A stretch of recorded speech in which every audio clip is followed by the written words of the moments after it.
What's up, ladies and gentlemen? Welcome back to TDPHINSTALK, home of the real Miami Dolphin fans. We are live here, coming up on the 4:30 hour. Make sure you hit the like button on your way in the building. We got breaking coming out of Miami. The Dolphins OTAs are in the day where the media was present, and we got some information of what was really going on. And we got to talk about it, y'all. I got a lot to say. I got to tell you some of the good things that I'm hearing, some of the things that aren't so good that I'm hearing, and some of the things I'm a little skeptical on. We going to talk about it and more right here on TDPHINSTALK, home of the real Miami Dolphin fans. Punch that like button. Come on, we already got 200 people in the building 3 minutes into the video, so y'all pumped up too. But you got to hit that like button, man. Punch the like button right now. Let our family know that we are live, because we about to talk about this, baby. We going to go through all the beat writer tweets. I'm going to tell you what I think about each and every one of them. And there's some things in there that's hidden gems that nobody's talking about or thinking about that we got to discuss. And it's very interesting to me. But we gonna break it down, baby. We're going to let history tell us what we need to know, all right? But again, Tua, we going to talk about him too.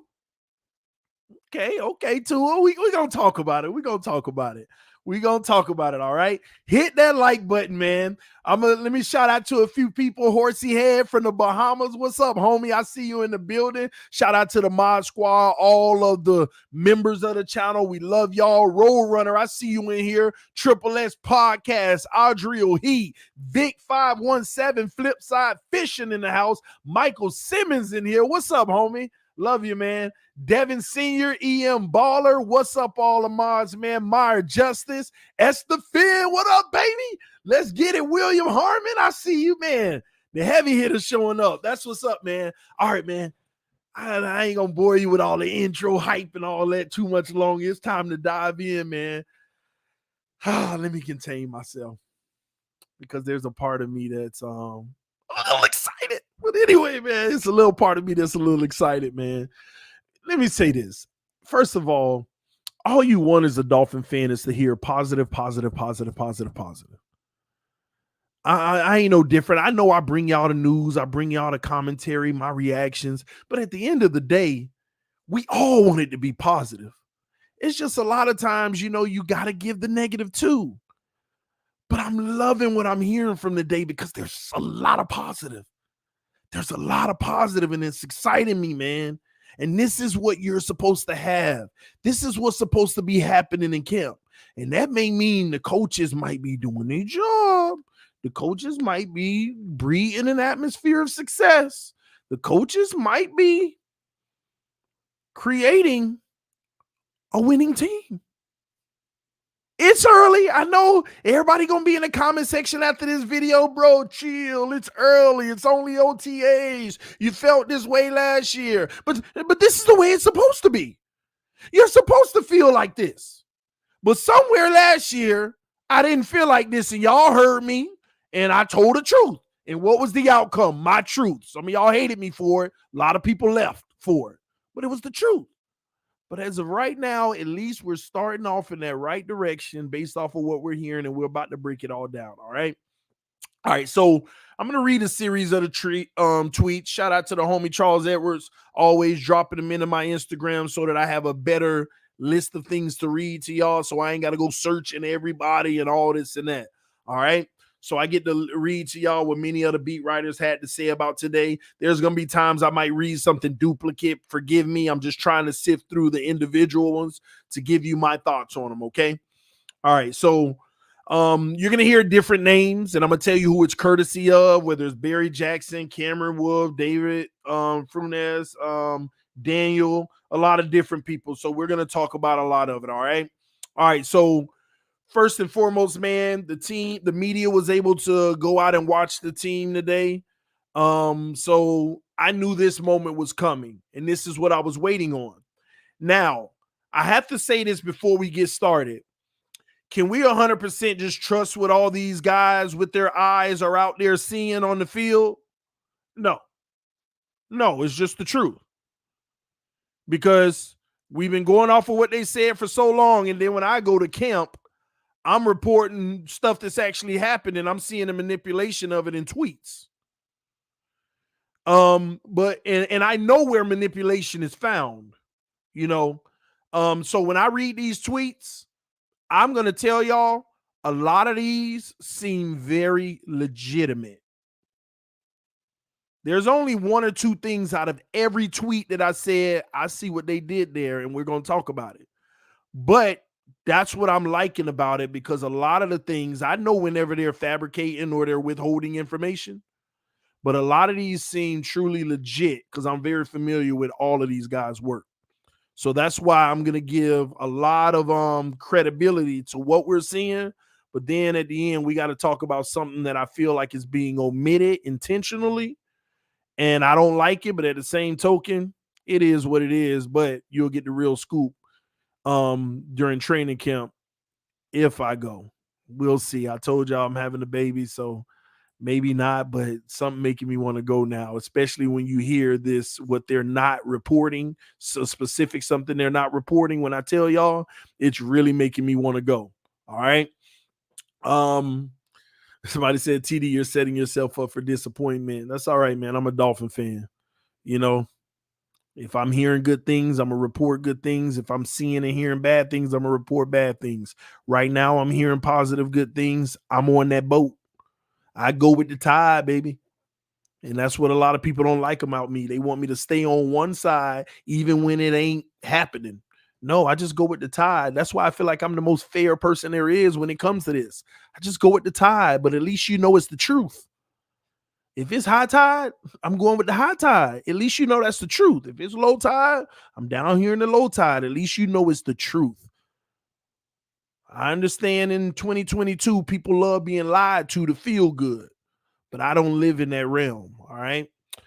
Theo said, don't believe it, TD. It's reminiscent of last year preseason. We're going to talk about it, but there's a lot that you should believe and a lot that I'm going to tell you is a little interesting to me. Let's get started, though. Let's get started, okay? Let's get started. Y'all hit that like button for me, though, because we got 300 people in the building.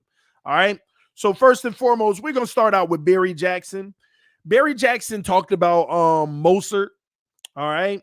I mean, this is an interesting developing story because you got to remember with Mostert, you know, we're gonna need this guy, and at the end of the day, his health is going to be very important. But McDaniel on Mostert, who sustained season-ending knee injury, in opener for 49ers in 2021. His expectations are to play week 1.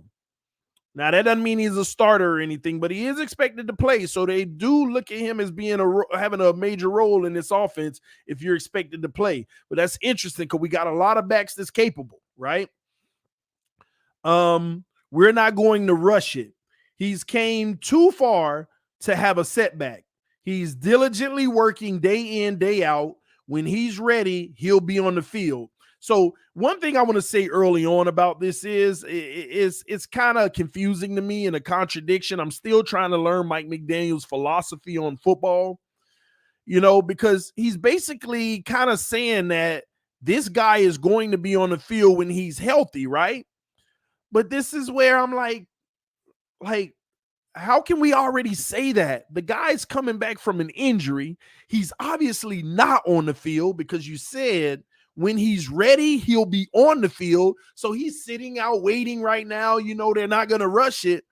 If these guys are sitting here playing great football, and you got a guy who hadn't played football in an entire 365 days potentially when it comes to the beginning of the season, how is he automatically going to just get playing time? Doesn't he have to earn it? Doesn't he have to show that he's the same person he used to be? You know, I don't get this notion that he's going to be on the field. The expectation is for him to play week 1. But what if Sony Michel looks better? Ahmed looks better. You know, Gaskins and, you know, the rest of the guys we brought in. What if they all look better? I don't like that. It's like I want a lot of credibility in everything you say, but you can't just keep saying everything about everybody like everybody's going to be a major role. It's not realistic. It makes me feel like you're starting to talk out of your mouth and just say everything positive about everybody. And, you know, the proper thing would have been, you know, we want to get him back as soon as possible so he can compete for this job. because we feel like he'll be a major part of this team and have a great role. You see what I'm saying? But it's almost like everybody you mention is automatically going to be a major contributor. That's coach talk. And it tears down credibility in everything you say. So when you say Tua's doing an amazing job and I love how he does that, how much of that can I read into reality versus you just building everybody up because that's your job? Because we know you're going to build everybody up. But let's get some real talk. You know what I'm saying? How you going to automatically say a running back is going to be playing week 1 when everybody on the roster is capable of doing what he does, if not better, and you don't even know what he's going to be after injury? So that's where I start to get a little skeptical in Mike McDaniel, everything that he says. And I love him and I wish him the best and I want him to be successful. And somebody already said overanalyze TD. No, it's not. This is about credibility of what comes out of his mouth. This is about credibility and what's coming out of your coach's mouth. So you tell me, how can you automatically say somebody's going to be playing in week 1 when they haven't even been on the field to show that they're back to form and they're better than their competition? So the reality is, if we want to talk the truth, we don't know if he's going to be back week 1. We don't know if he's going to be better than everybody else on the roster. Or do you take the approach, you gave him more money than everybody on the roster, so you got to play him anyway. So therefore, we're not a best player system. I don't know, but I have to look deep into these things and make sense of it. Because we as fans, we take everything our coach say like it's the gospel, like they ain't fabricating the truth to make everything look good. It is also their job to hype up everybody, to motivate them. If Tua had a trash day today, which he didn't, according to everybody, he didn't. He did phenomenal, and we're going to talk about that. If he had a trash day today, you think Mike going to come out there and be like, he had a trash day? No, he going to be like, I like what Tua did today. Some things are rough, but, I see the growth. He's going to say all great things. That's why it's my job to read into the truth, so we're not surprised when time comes. Some of y'all who don't like me and don't like stuff being read into like that so that you can actually get what's real, you say things like, TD reading too deep into it. No, this is how you're supposed to read it. So that's why I break things down like this. That's why people love this show. Because I'm going to eliminate all that fluff. He didn't say he's starting. He's going to play. Once again, Terrence, how you know he's going to play? If Mozart enters the field in July because he's healthy now, and Sony, every running back looks better than him. He don't look like he has the step anymore because of his injury. Is he going to play? Tell me in the comment section, ladies and gentlemen. If Mozart is healthy and say, hey, coach, I got cleared. I'm healthy now. I'm ready to come practice with everybody. And he looks a step slower and he ain't the same guy because of his injury and all the running backs look better than him. Is he going to play? Let me know in the comment section. If he's 4th or 5th on the depth chart because everybody else is balling ahead of him and he looked like he lost a step because of that injury and that's just set in, is he going to play? So if I hear him say, when you make comments like he didn't say he going to start, he just say he going to play, there ain't 100% truth in that either, because how do you know? This is what I do. I dive into the words that you say to look at the validity of it, or if you're just saying a general coach statement because it's your job to. That's what I do. People don't like it. I understand it. I get it. TD, you just speaking hypothetical now. Is Mike McDaniel not speaking hypothetical?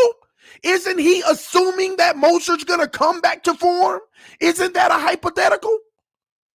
Assuming Mozart comes back to form and he's better than the competition, he's going to play. That's hypothetical. It's what I said. Why can't some of y'all comprehend that? You want to call me out for speaking hypothetical, but his is too. You don't know what that man's going to come out looking like after this injury. You have no clue. Do you remember Austin Jackson before the injury? None of us was complaining.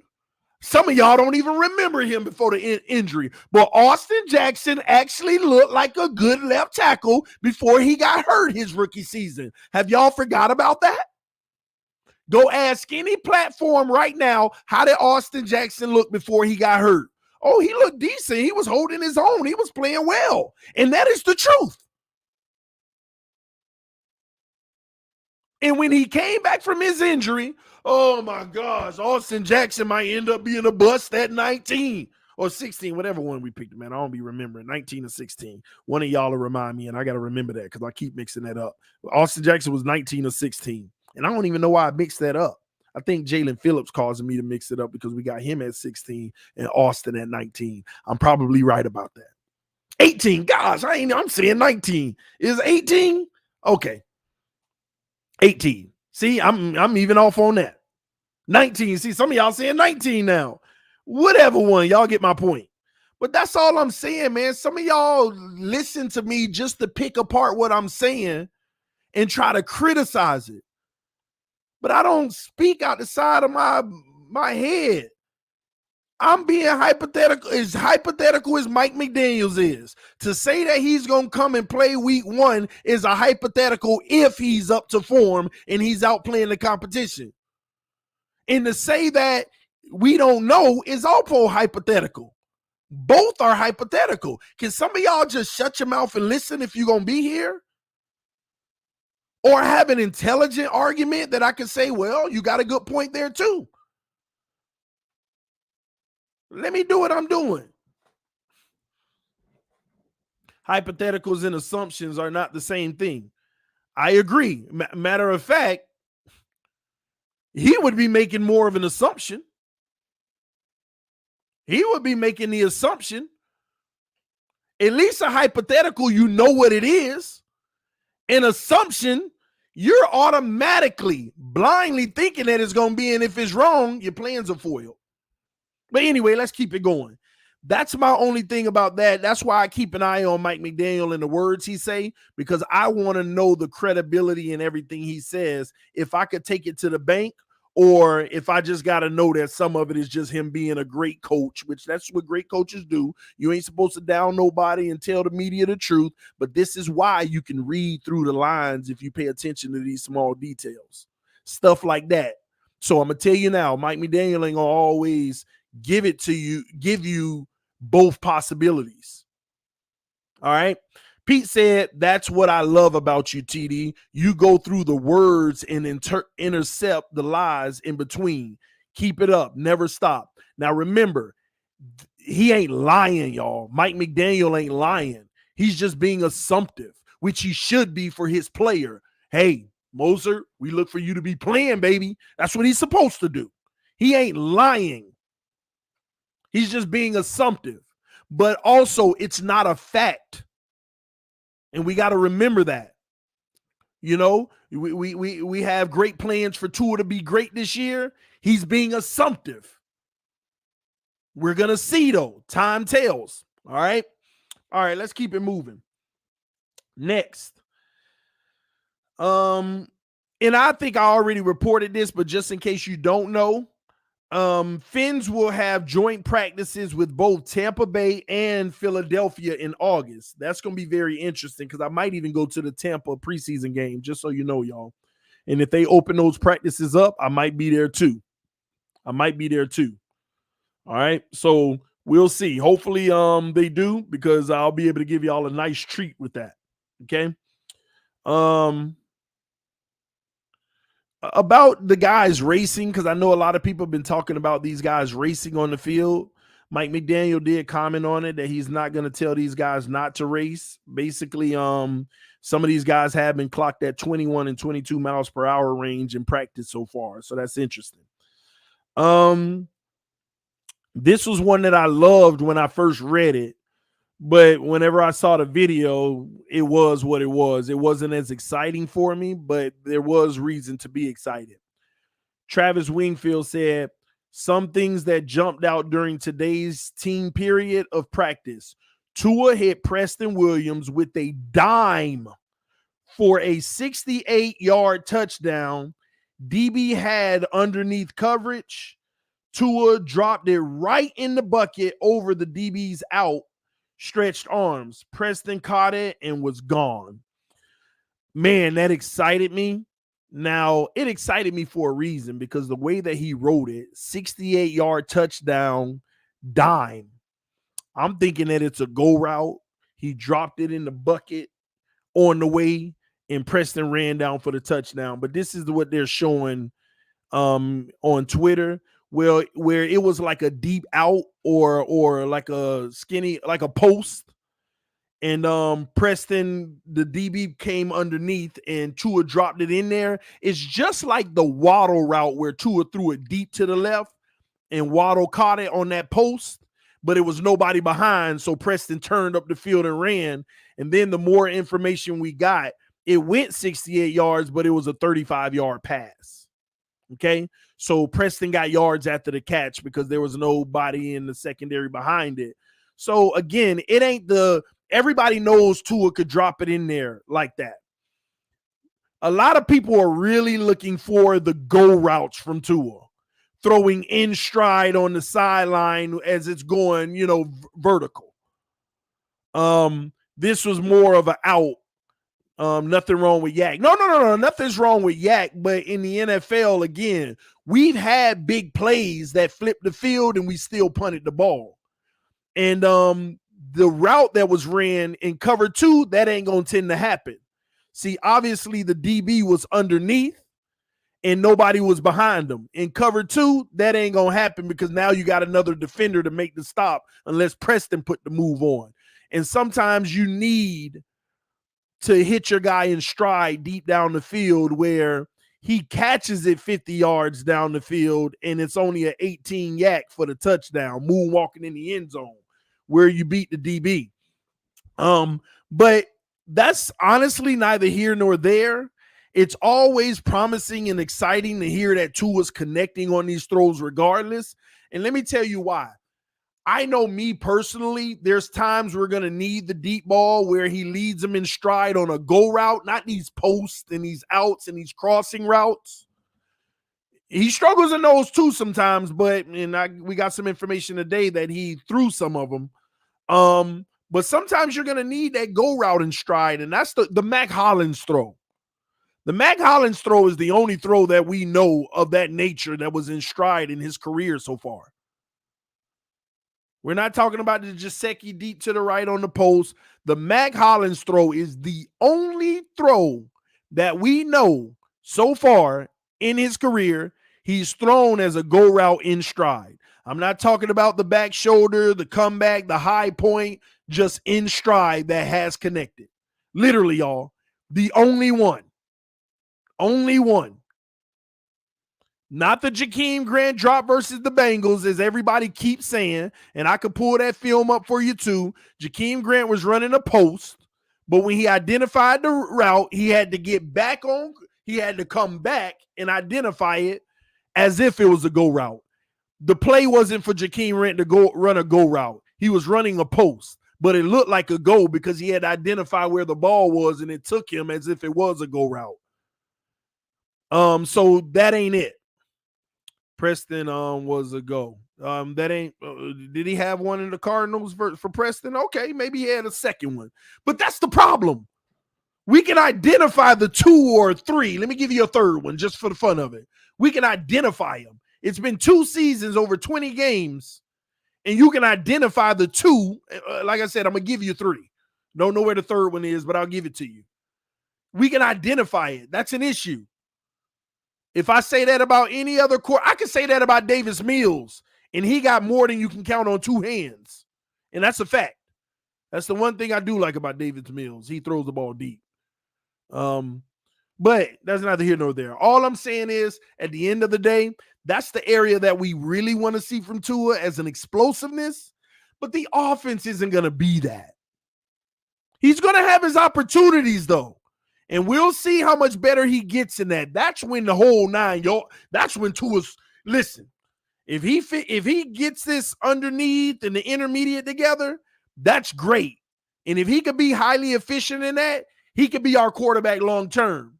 But if he does that and get that extra element, oh man, boy, it's over, baby. It's over. We rocking and rolling long. Oh my gosh, we are the team. Tua's gonna be leading this team. And that's what we all, I believe, hope for at the end of the day when it's all said and done. You don't know that, TD. What if Grant ran the wrong route? You speaking in absolutes again. It was a post route. If he ran the wrong route, he ran the wrong route. All I know is the route that was being ran was a post route. Grant went 20 yards down the field and he made that cut towards the logo. And then he turned his head that way. Tua flung it up in the air. Grant rerouted and found it. We all want to sit here and say, oh, what if Grant ran the wrong route? Stop it. I'm going to give Grant credibility on that before I give Tua, a guy who barely knew the playbook. So which one do you want to think was right or wrong on the play more? I know Grant knew the playbook much better than Tua. It don't matter, man. You making this about Tua. I ain't trying to be negative or nothing because I like what I'm hearing today. Because however we got to get it, we get it. All right? And I love to hear him connecting on plays that came with big yak because last year there were intermediate throws like this and others that he didn't complete. He didn't complete. And if we can complete these, and I told y'all this before, if he completed these type of plays last year alone, we were in the playoffs. We were in the playoffs. So this is promising, and I love it. All right. Let's keep it going. Here's another one. Let's go back real quick.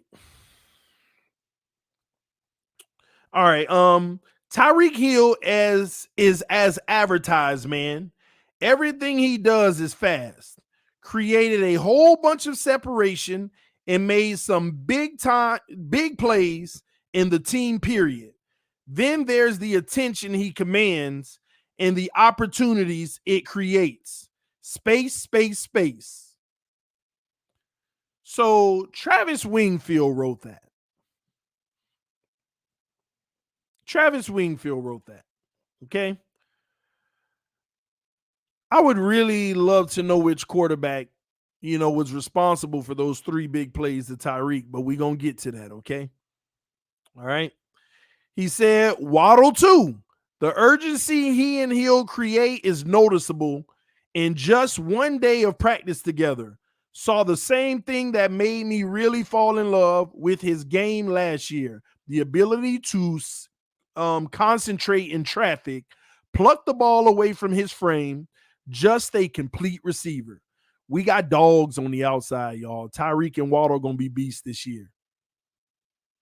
They're going to be beasts. All right. Joe C said, you ain't trying to be negative, but you started off with negativity about the coach, negativity about the QB. You can't help yourself. Do me a favor, Joe C. If you're going to make ignorant comments because you can't articulate words, don't make them at all. It'll make you look a whole lot more better, educated, okay? You can't articulate words. Let me say this too, y'all. People have a problem with compartmentalization. That is a sickness to me. When people don't know how to compartmentalize. I said what Mike McDaniel said, and I had great logic behind it, that what he said was an assumption, and that concerns me, and you compartmentalize that as negative. It wasn't even negative. It was making an observation, but you want to bucket it in a positive or negative versus just being a observation. You see what's wrong with some people? And somebody said that's a big word, TD. I appreciate you saying that because some of y'all need to go look up the definition of compartmentalization. And if you could start executing that, you'll start to realize, man, I be bucketing stuff together that shouldn't be. And I give certain elements the wrong connotation.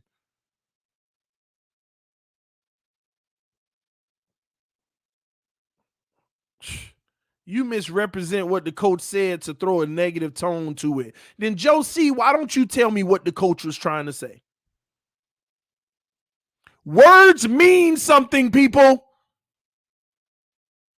You're supposed to take a word that comes out of somebody's mouth and take it for what he means, for what it means.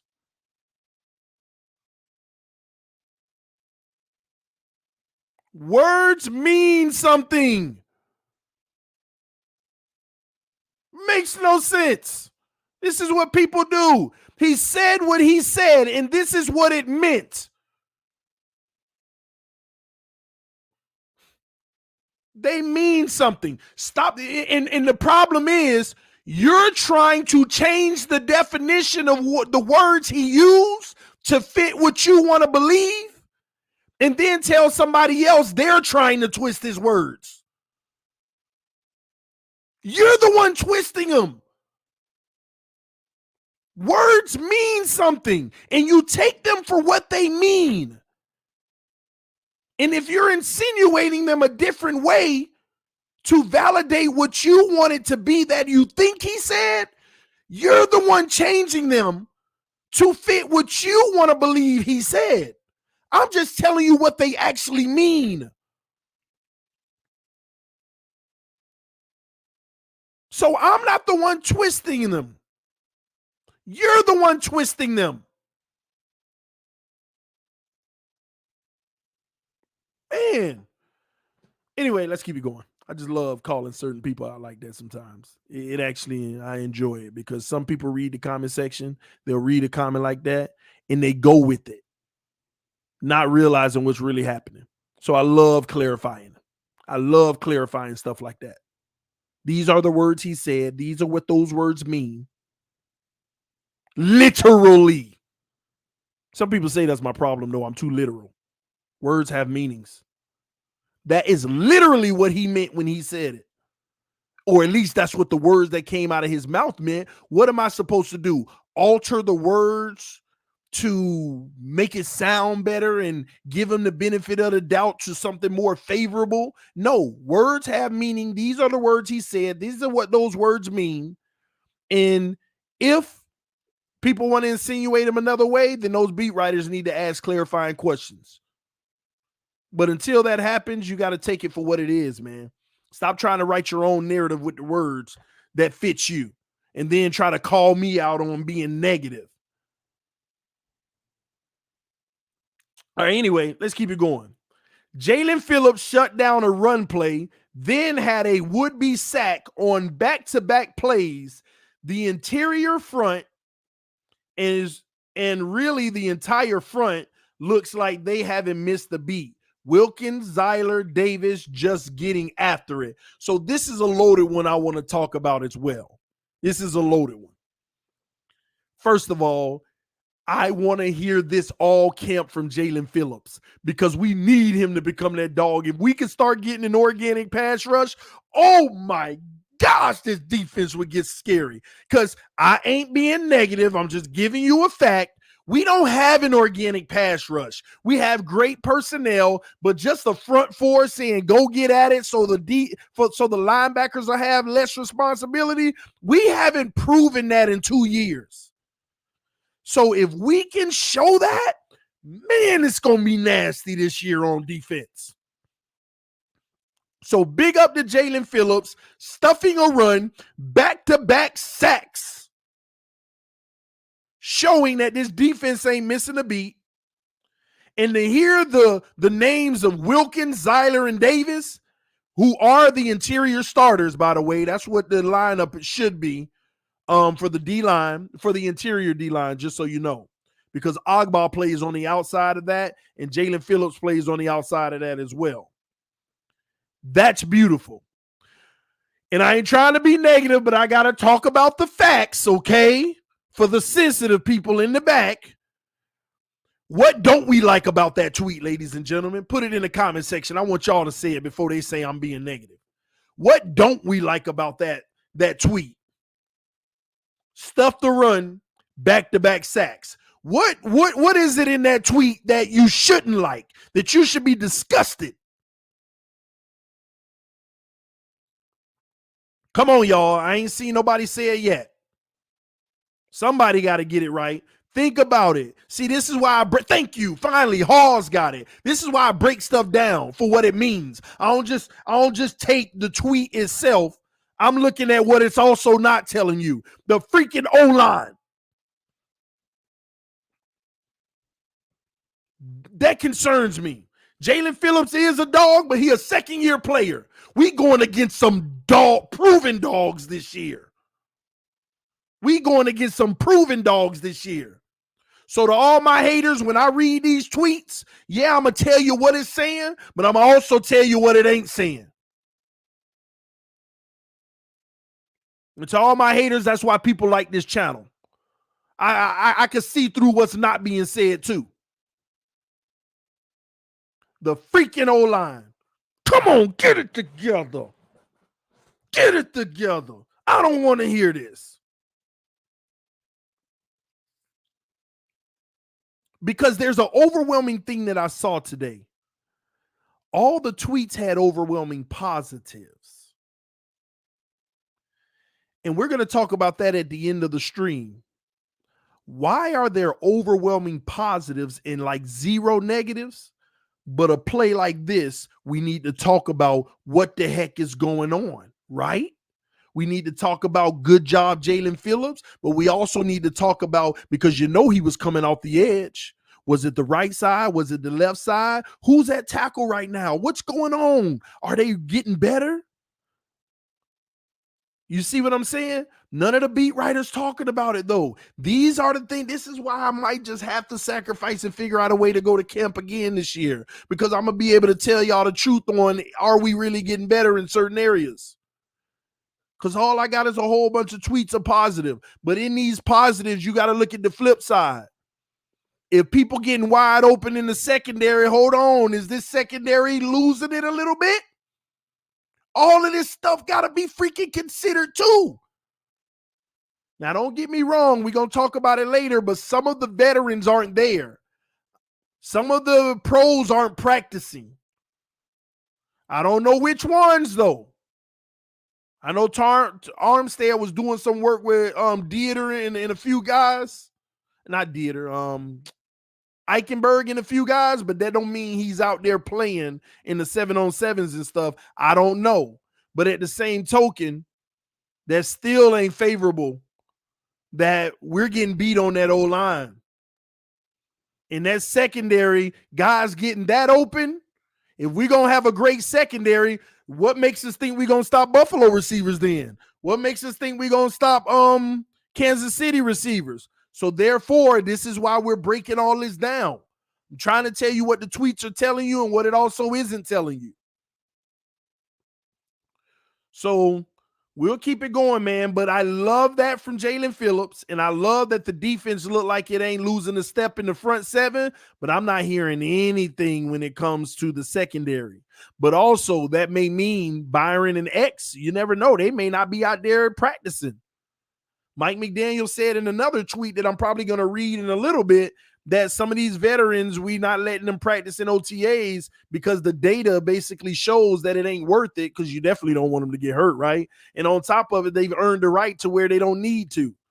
Maybe that's what it is, and I hope so. And hopefully some of the beat writers will indulge us with that information over the next few days so that we can be at rest in that regard. Didn't Byron have knee surgery? Yes, he did, but we don't know if he's already back out on the field or not, because it was expected for him to still be ready by the start of season, but we don't know if he's going to be practicing or when he is, or if he already is. We have no clue. There's answers that need to be answered. All right, so let's keep it going. All right. Zakondre White looks really nice. I've been hearing his name. I've been hearing his name a lot in back channels, ladies and gentlemen. I've been hearing his name a lot, which is a nut. We're going to talk about it in a second. Zakondre White looked really nice with it, finding cutback lanes and quickly getting square to the line of scrimmage. The running game as a whole had some explosives. Salvin Ahmed had a run early in practice where he went to the third level untouched. So I'm hearing guys like Salvin Ahmed getting to the third level. Undrafted Zaquandre White out there balling. And let me tell you something. I've been hearing about Zaquandre a few days ago before the beat writers got there today to see it themselves. So that should tell you something. This kid is impressing and the coaches are liking what they see. But this is what I was trying to talk about earlier before some of my haters had to say something about it. You're hearing a guy who nobody would expect to make the team got eyes right. Like people like, oh my gosh, this kid making some plays. First day to media that he making plays. Nobody's there, but we hearing whispers back channel that he making plays. Then you hearing Ahmed getting to the third level and stuff like that. If stuff like that keeps happening, this is why I said what I said. This is why I said what I said in regards to Moser. You don't know what's going to happen when it's all said and done. You have no idea. So, but that's that at the end of the day, it's so promising because we need a run game, y'all. Like, imagine this whole camp being this way to where you know you going to war with four backs that you can't go wrong either way. I love it. I love it. And let me tell you what this also isn't telling you. This tweet right here.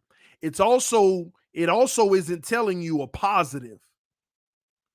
Jalen Phillips stuffed out a run earlier, but that O-line also obviously working on run lanes, and it looked like they're at least making some run lanes for the running backs to have success. So that gives more credibility that Jalen Phillips just made a heck of a play, but the running game is also looking better in camp. But I still need to see something addressed when it comes to that pass rush, having this man get through on back-to-back plays. Maybe it was the same player and it was just an anomaly. All right? So big ups to the O-line on that. See, we need to hear that. It ain't going to be perfect, so that brings it back down to earth a little bit. And again, I'm guessing. See, I said I'm guessing before y'all say you can't assume that, TD. I'm guessing Armstead isn't practicing. He's one of the veterans. He's injury prone. He ain't prone to injury. He injury prone, period. But because every season he's hurt. He don't need to be practicing no OTA. He's a man amongst boys. Ain't nobody questioning his ability. I think he out there, though, helping the young guys, coaching them up and stuff like that, too, showing technique and doing things like that. Or maybe he's playing. Maybe he's playing, but I'm going to assume that somebody else is at left tackle and they're just getting blasted. Because what did we see on that throw to Waddle yesterday that everybody going crazy with Tua about? We saw Larnell Coleman playing left tackle getting blown up. Blown up. Y'all give me a second.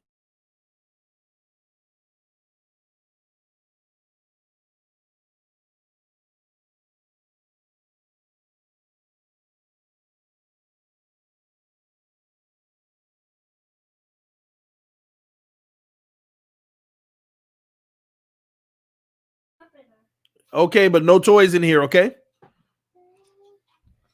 No toys in Daddy's office, all right? Y'all give me a moment. All right, take it back to your room, okay? Or the playroom.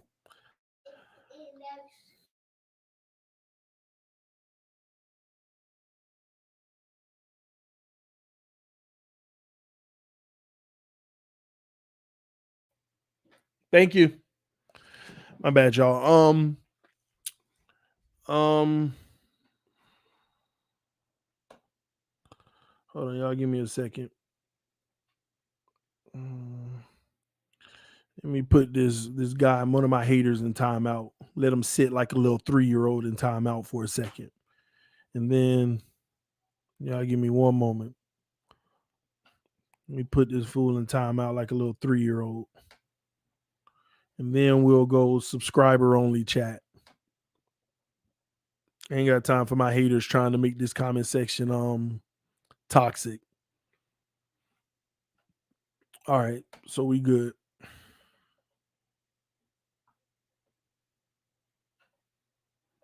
All right, let me bring that back up. All right, cool. All right. All right, but anyway, but we saw Larnell Coleman at the left tackle position getting blown up by Christian Wilkins. So that tells you there's a good reason for me to believe that um Teron Armstead isn't practicing. But that's also give me reason to say, even though they're reporting that this front seven looked like it ain't lose a beat as far as the defensive line, I can't look too far into it. Let me get my anchor at the edge and Teron Armstead, and let's see if Jalen Phillips, Christian, and all those guys are blowing it up then. Are they making plays with Armstead at that edge? That way we'll really, truly be able to evaluate it, all right? Cool. All right, so let's keep it going. All right. Now, next, the entire coaching staff is energy on top of energy. But man, I love watching Coach Clark, the defensive line coach, get after it.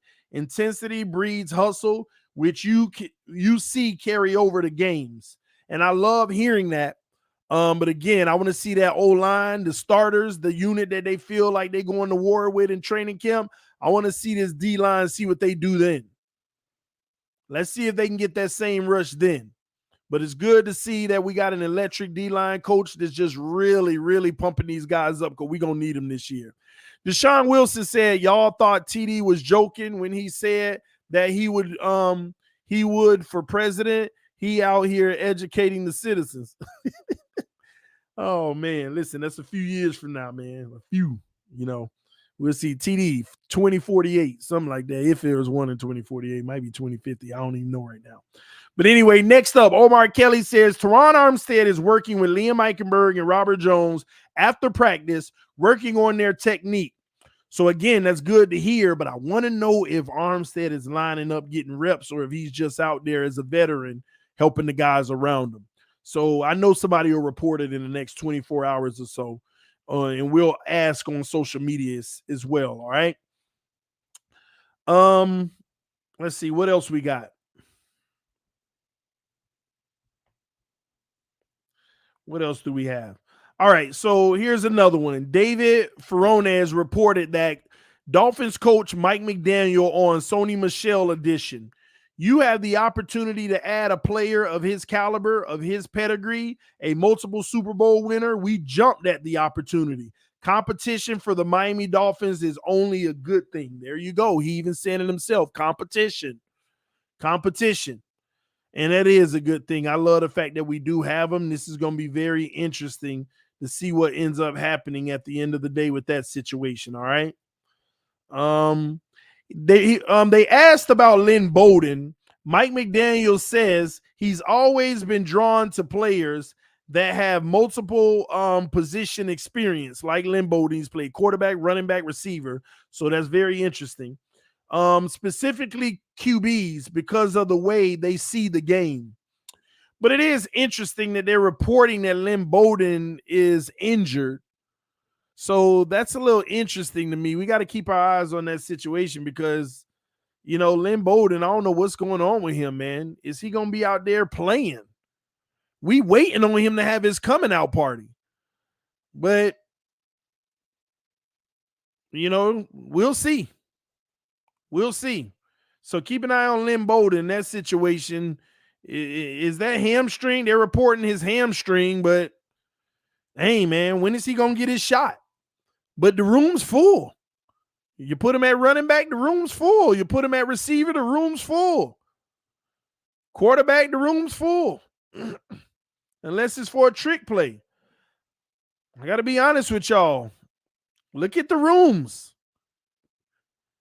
I know we covered him, but coming off of a hamstring, there's not a guarantee that he makes the roster, ladies and gentlemen. I know y'all don't want to hear that, but keep that in mind. Keep that in mind. Try to think about it. All right, let's keep it going. McDaniel said the Dolphins' offensive line unit is as athletic and capable as any group he's coached. That's good to hear because they tend to have really good O-lines where he's been, especially in San Francisco. So that's good. But is it saying that much? You can have the athleticism and capability, but will it translate on the field into actual productivity? That's why they drafted Austin Jackson, because of his athleticism and profile. They got a lot of these guys because of their profile, but it hasn't translated yet. So we'll see what it translates to. Time shall tell, ladies and gentlemen. All right. Here's the tweet that I've been telling y'all about. Mike McDaniel insinuated some vets won't be at OTAs. The veterans that have earned the right over their career, and the science backs it up, that right now it's not best served for them to be out there. We're not going to put them out there. The science is simply they're older, they're veterans. Why? They're good quality depth on top of it for most of them. Why put them out there on that field to get an injury that could linger all season right now? An injury right now to an older guy can linger the whole year, the whole football season. He's battling this. He played a game, he missed the game. He's limited in reps. An injury right now can limit them. Save it for training camp and hope that they hold up. The science tells you that. The probabilities tell you that. And they're right. And I'm happy they're taking that approach. Most of these guys are probably depth pieces anyway, or guaranteed proven. What the heck you need them out there for? You ain't proving nothing in OTAs. Matter of fact, get the other guys more reps right now, because they're not going to get as many reps in training camp that are meaningful. So give them some runs with the ones that are playing, the younger ones, and see who stands out, because now you know you got something. That's what's happening right now, y'all. Christian Garnett said, TD, how do you feel about Beagle, however people say it, and I probably got it wrong, but one of them ways are right, signing with the Ravens? Do you think he'll play week 2? I put on Twitter, interesting. Let me tell you something. Parker signing with the Patriots. Dolphin fans all around the world want to not care. There's significance, ladies and gentlemen. Coaches eat that stuff up. Parker's the guy who's going to tell you all Waddle's tendencies, what they like to do with him. He going to tell you those cornerback tendencies, what they like to do, the routes that you can eat on with them. Never throw this route against X. And if you do, overthrow it and let the receiver go get it. Don't ever put it in the perfect spot. Let the guy go get it, because he'll ball hawk it. You want to run a lot of crossing routes and slants on X. You got a much bigger probability. Byron Jones, you'll be better served running comeback routes, because he loves to veer deep. And I'll tell you that Byron Jones prides himself on not getting beat deep. So you'll be able to get him on the comeback route here and there if you do it in the perfect timing with the receiver.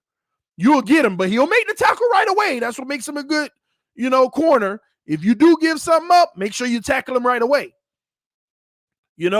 Byron Jones get beat deep once or twice every season. But you got other good corners getting beat 5 to 7 times in the season, but they still good corners. But Byron don't get beat deep. He may give you the underneath stuff, but he will be by you to tackle you right away. But Parker can tell you all of that.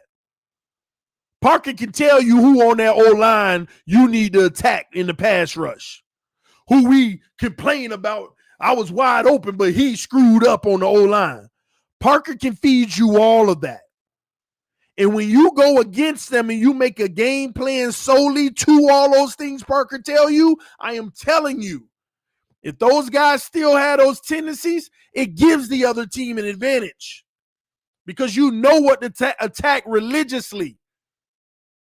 You do it all game.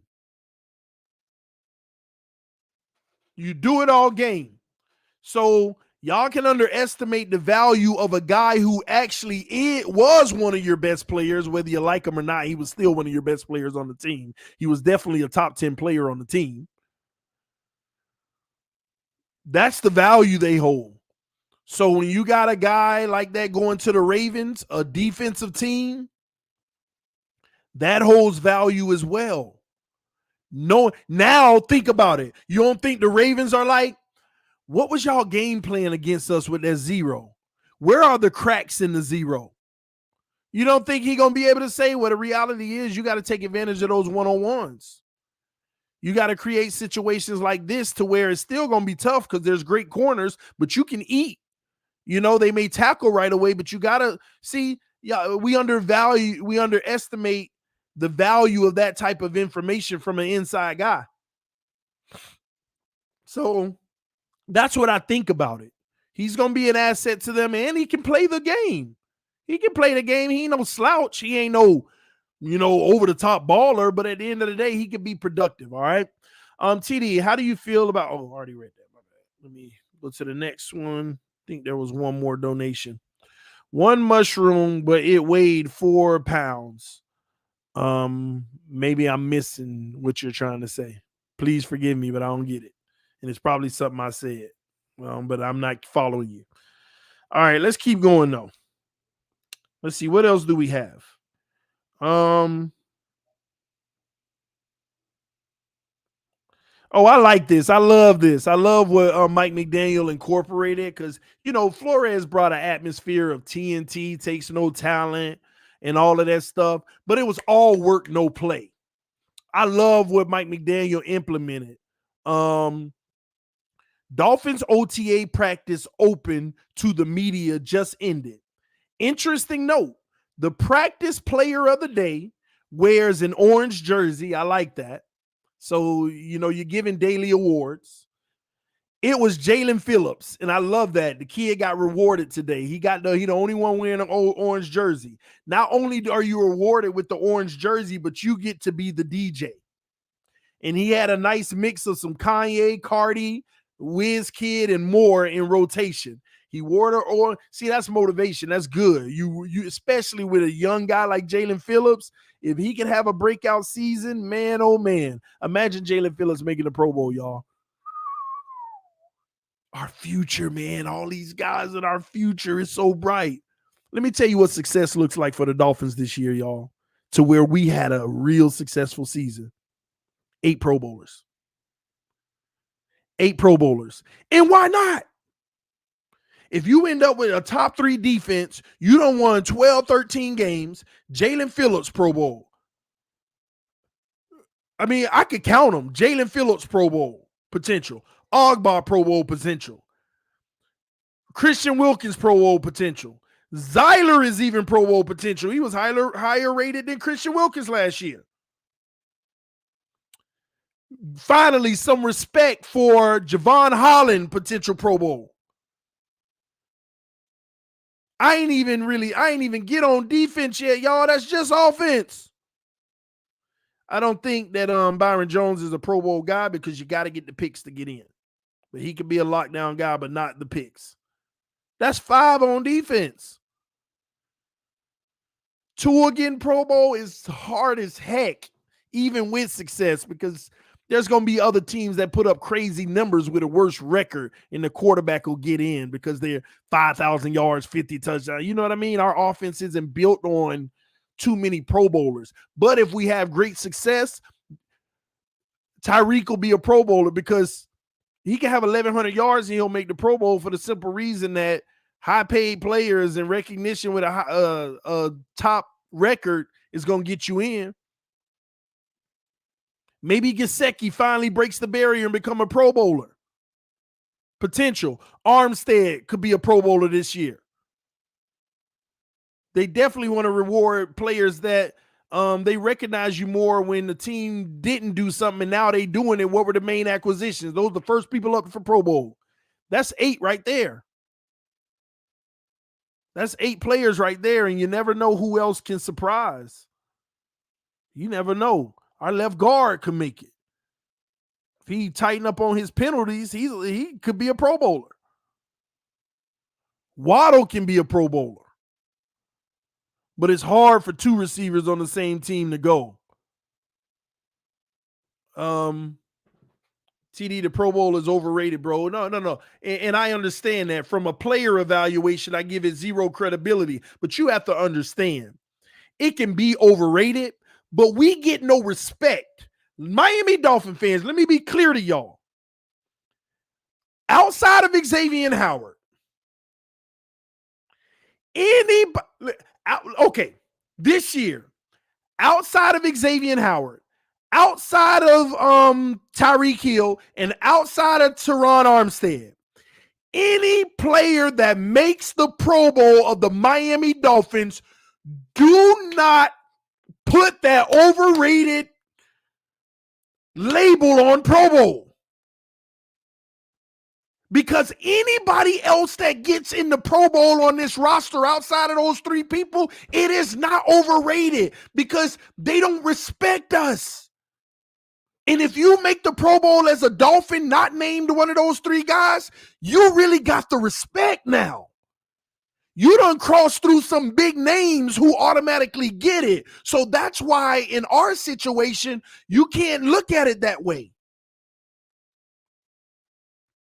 They would be legitimate Pro Bowlers, ones that you could take it to the bank and not put that label of overrated because they don't respect us. That means Waddle got the opportunity to be overrated with all the great receivers. That means he actually earned the recognition to leapfrog the people who get favoritism. The problem is, okay, you expect Xavier Howard on the winning team. He's gotten to the point where favoritism plays in, and you can't take it as a big, even though he does earn it, don't get me wrong. But you can't take it with the biggest weight. You see what I mean? Armstead, perennial Pro Bowler, you can't take it with the biggest weight. They're going to automatically look for names that are normal when they vote. They automatically look for names that are normal when they vote. But if you break the barrier and you're not a normal name and you get selected, ladies and gentlemen, do not put that overrated badge on these players. Now, if it's Armstead, Tyreek, or X, I get it. Anybody else, you give them the utmost respect and credit. That's a double asterisk on their resume. Tua make the freaking Pro Bowl, double asterisk. That means he is legit. Legit. I don't care if he make it in just like Mac Jones did as an alternate last year. That's still saying something. That's promising for his future. You broke through the barriers. There's so many that are way more favored than you as far as a popularity contest, of favorability around the league. So please don't do that.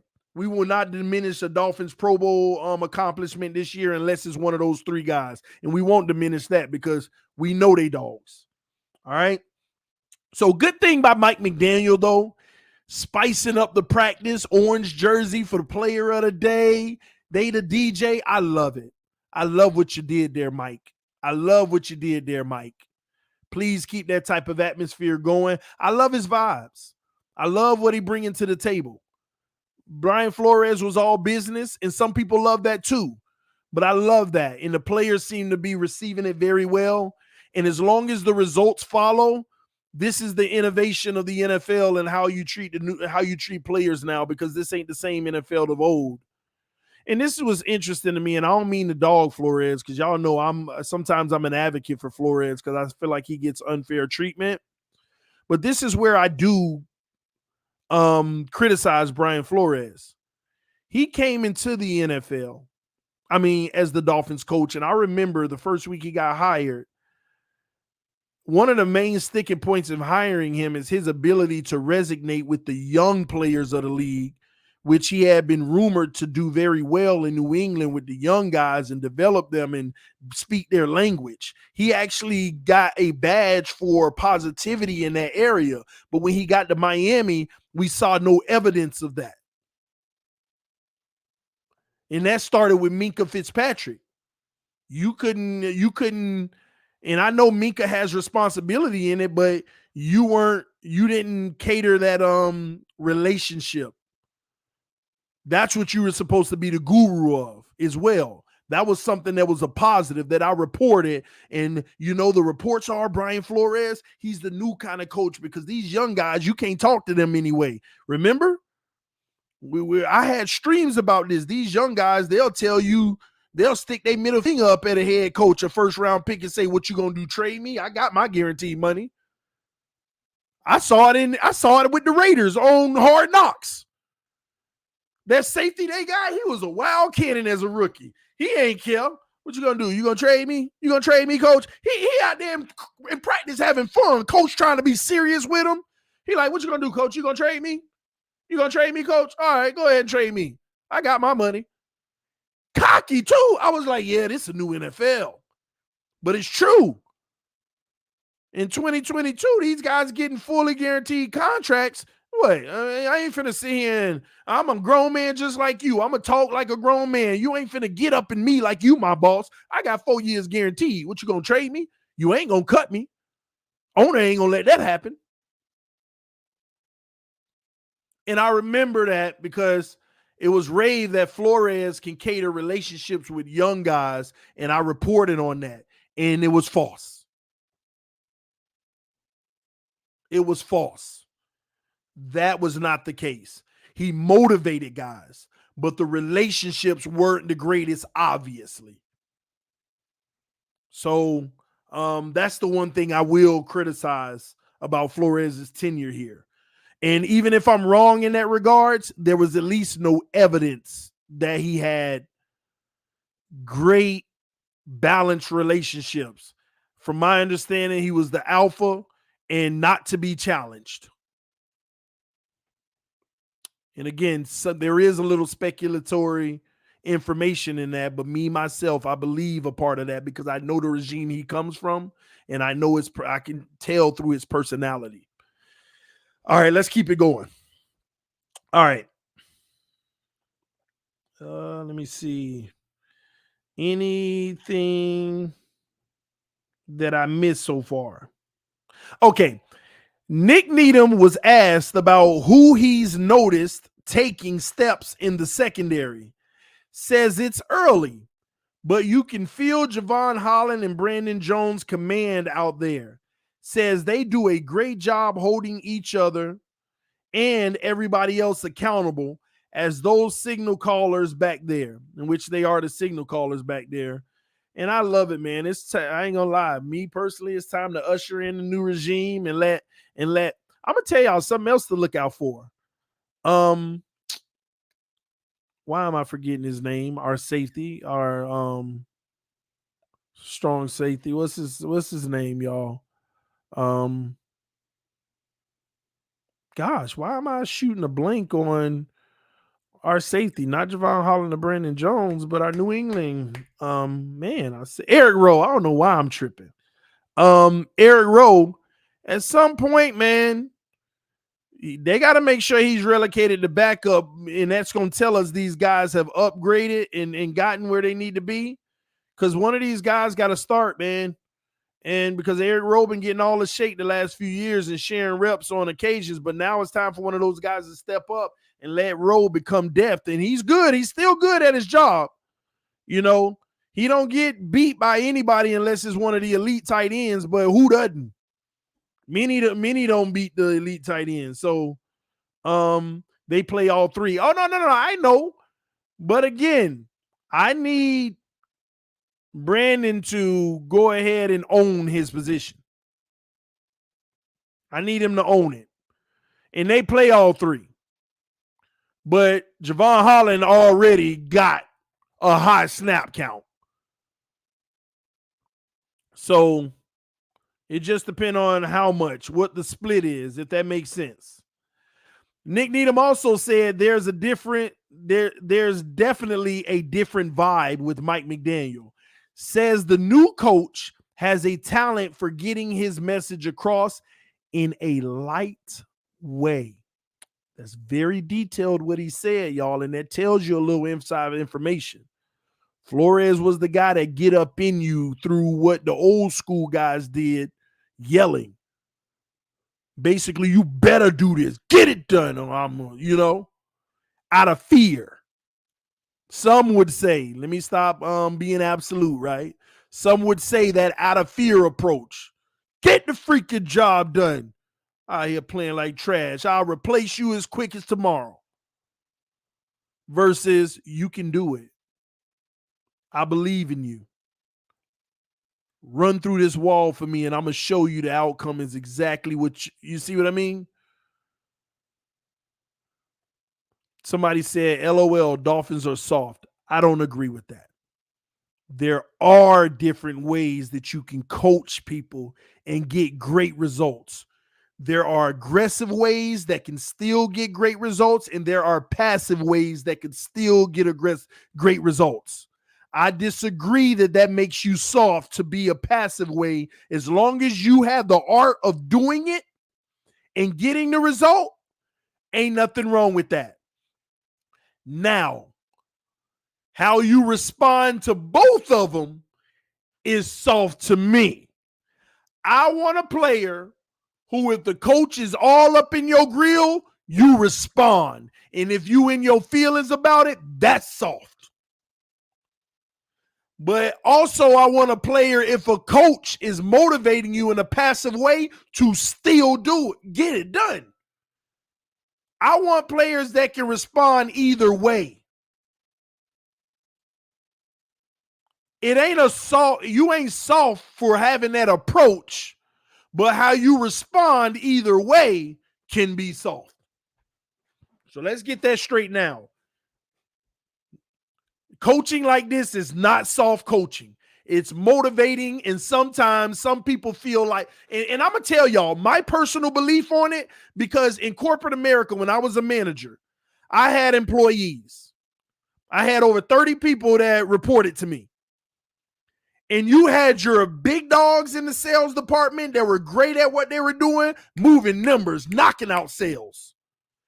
And you had your people that were scared to even ask for the sale. Instead of saying, do you want to use a check or credit or debit card? That's asking for a sale, by the way. That's an assumptive sale. Would you like to use a debit or credit card? That's asking for the sale, assumptively. But then you got other people, did you want it? Giving them an option. The first one was an option, but it was an option to buy, debit or credit card. The second way, do you want to buy it? That's passive. Soft. That's soft. You see what I mean? And as a coach, as a manager and somebody coaching these guys to be better, there was some people, your dogs, you all up in them. Come on, let's get it. I know we already know they're a dog. You give it to them. Let's go. But then there's some people that are just passive, and you got to tell them, let them know. You have to passively show them how to ask for the sale. And you get results from those scared people because you show them the benefit of it, and you tell them the importance, and you show them how to do it in a passive way. And then you're getting results out of somebody. You see what I'm saying? So results can be gotten anyway. So I don't have a problem with any approach. The issue I have is how you respond to it. And don't get me wrong, those agents that were passive, if you get in at them, I don't like how they respond to it, but that's on the coach to change their approach. But if the coach not going to change their approach, I'd rather somebody who can handle both. So there's a give and take on both sides. There's a give and take on both sides. All right. Anyway, let's move forward, man. But I love the vibes in the building. People are loving. They're loving Mike McDaniel and what he's bringing to the table. We'll see if that continues. Also, breaking the day, Philip Lindsay did agree to a 1-year deal with the Colts, so he did find himself a job. So that's very interesting and positive as well for ex-Dolphin. All right. Let's keep going. All right. Let's see if we got anything new. All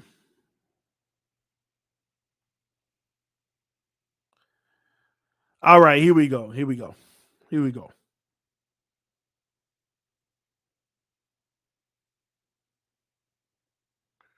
All right, now we're about to dive into one of the main things I want to talk about, because here's where the media need to do a better job. And I'm going to tell you what they're doing that ain't fair, but it is what it is. I'm not going to complain about it, but I will tell y'all what's going on, because you got to pay attention to this stuff.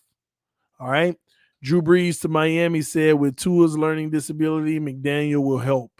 I agree. But that your name, Drew Brees to Miami, that's interesting. I'm not going to talk about it though, but I'm gonna leave that alone. All right. That's crazy you said that. I don't know why you would even insinuate that. I think they're all in on Tua, but I asked y'all yesterday that Breeze some coming back. Oh man, could that be something they're considering? We're gonna put that on the sideline. Okay, we're not even gonna do that. Okay, unless something happen, but I'll leave that alone. Here we go. The next two tweets is really one I want to break down. The next two tweets I really, really, really want to break down because this is the issue I've always had with our beat writers. And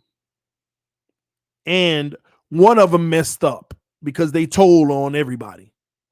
Here we go.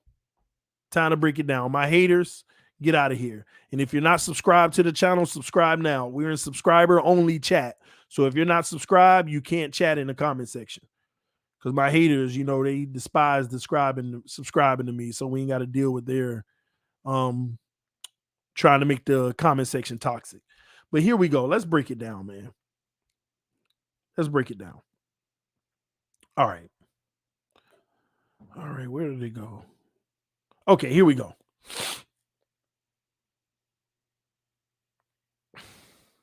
Here's the first one by David Ferronez. Several impressive throws made by Tua Tagovailoa at today's OTA session. One was roughly 35 air yards. That's the Preston Williams one y'all see on the thing. To the sideline to Preston.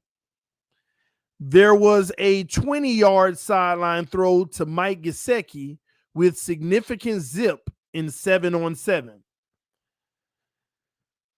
First of all, that's all I want to hear is greatness coming from Tua. They said there were several impressive throws by him today. Anytime I hear zero negative, it leaves me a little, if there was several impressive throws, that mean all throws weren't, because they would be jumping over tables to report that, right? And it's not a big deal. Several impressive throws, thank you.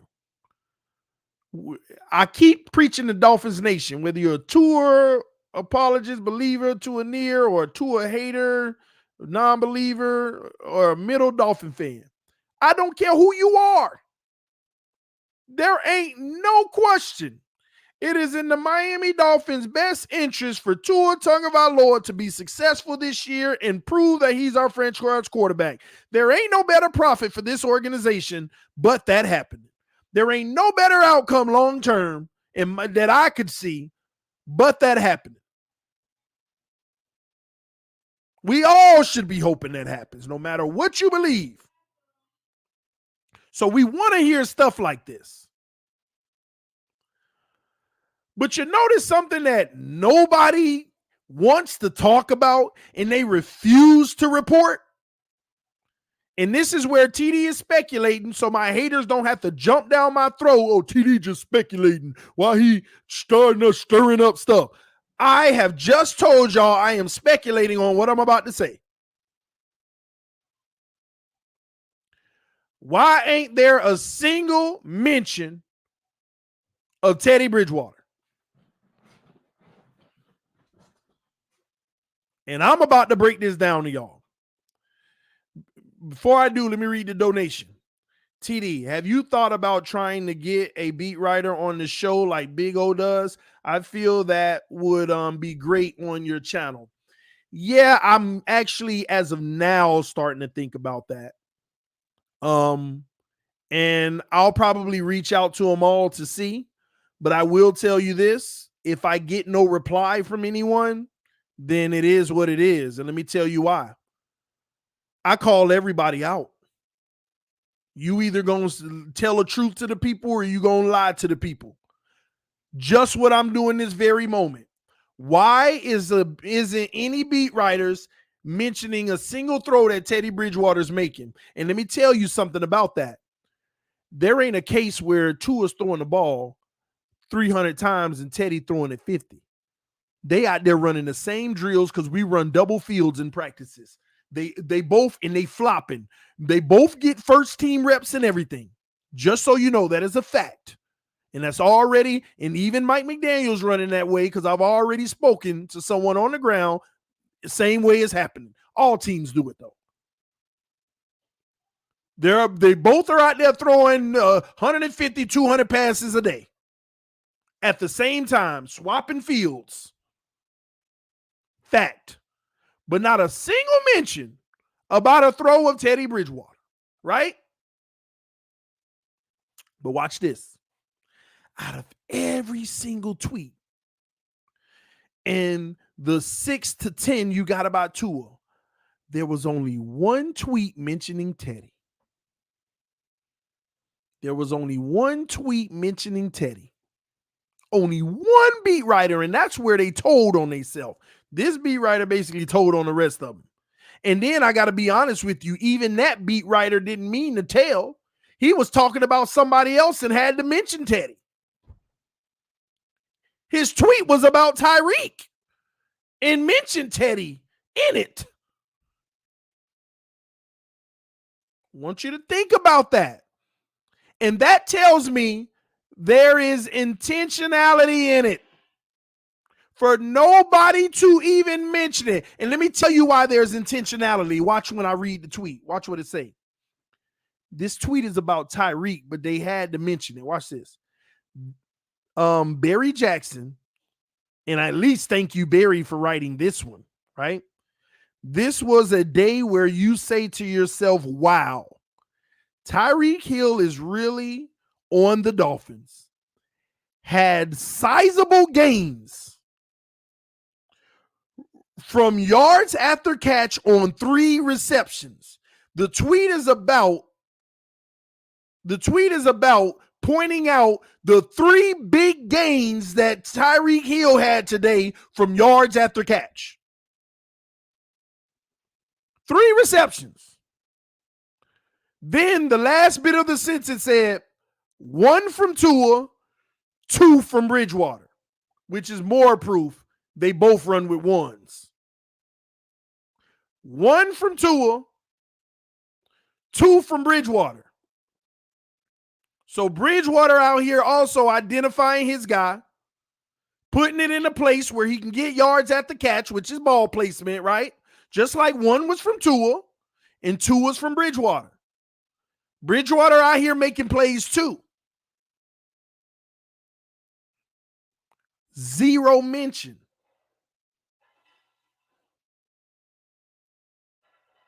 0 mention. Let's see if that continues. So anybody, I know a lot of people reading too much into it. So you mean to tell me every year, even around this time, several tweets about Tua, Rose, and Fitz. Tua, Rose, and Fitz. Tua, not Bridgewater, what's his name last year? The backup last year. Jacoby Brissett. Everybody tweeting about everybody, everything that's happening, and not a single tweet about Teddy Bridgewater. But the only time you mention him is in the process of Tyreek Hill's yards after the catch.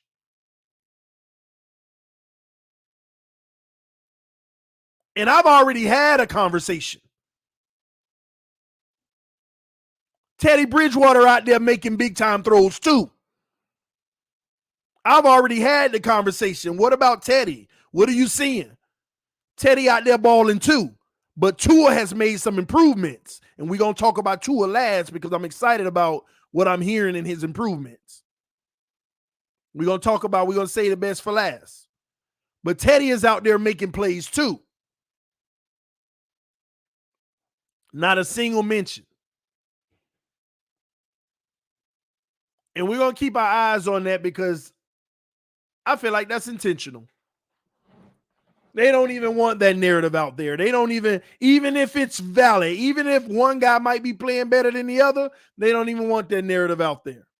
They want everything in regards to that to be hush hush quiet. We want the kid just need 100% of he's the guy and it's all positive. Even if he doesn't play better than the backup, we want to make sure that narrative is going. And some people will say, then why don't you get on board with that too? Because I'm going to forever make sure that I support best player plays. Best player plays. And I'm not saying Teddy's playing better than Tua right now. I'm not dare saying that, but what I will tell you, from what I'm hearing, none of them playing better than the other. Neither of them playing better than the other. They both out there making plays. But Tua is our starting quarterback, and that leads me to him.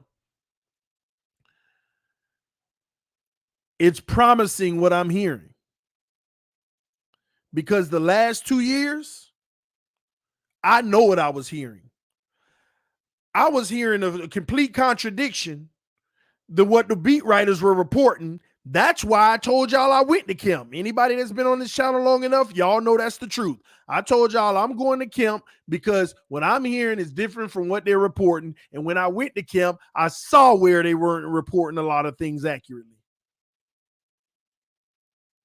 Every completion that was thrown by any quarterback in camp, half of them were sacks in real life. Just like the throw to Waddle yesterday that everybody went crazy about. Ladies and gentlemen, that is a sack in the NFL.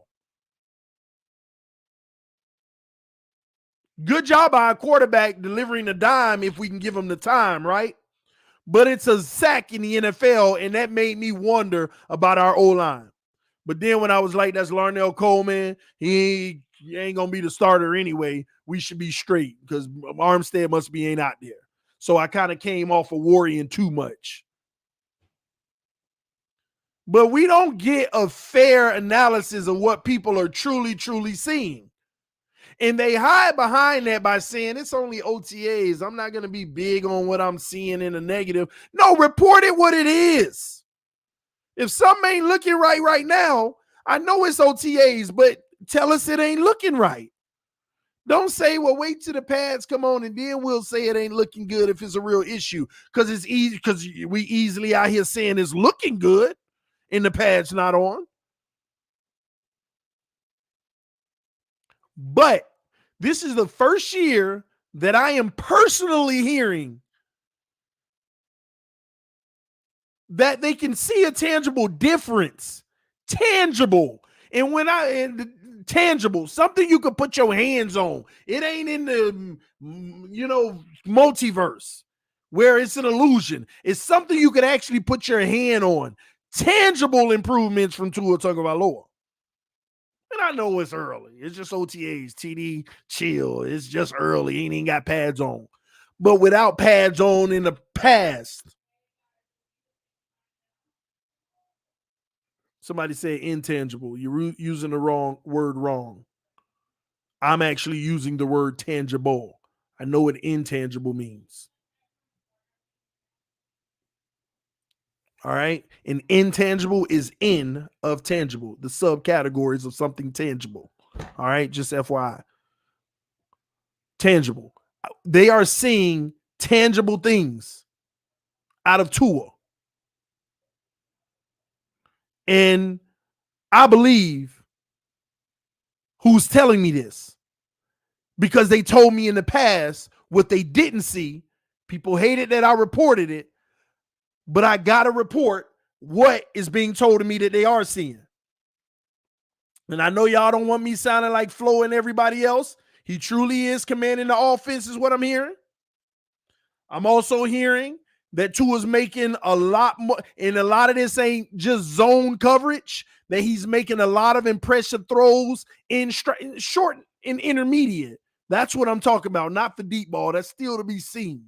Okay? I know they'll give you a clip here and there of something going up in the air and coming down in stride, but we still got to see that deep 50-yarder. But that ain't, we don't have to. All right? But the intermediate passes, they're seeing a lot more consistency in that area. And also Pre-snap. I didn't get details on that, but they're seeing a lot more from him pre-snap. I gotta have this conversation, and if I can get elaboration on that, because I'm really interested in what that meant. But pre-snap, and at the end of the day, that's promising to me. It is early. We all know it's early. But I'm basing this off of previous years, the last 2 years, what I was hearing from the same individual, and what I'm hearing right now. I know they ain't gonna lie to me. Matter of fact, I'll go out on a limb to kind of not come like tease the person, but I'll say they're actually entertained by telling me what he does wrong, what he not doing well. But for them to literally say, I see some tangible improvements.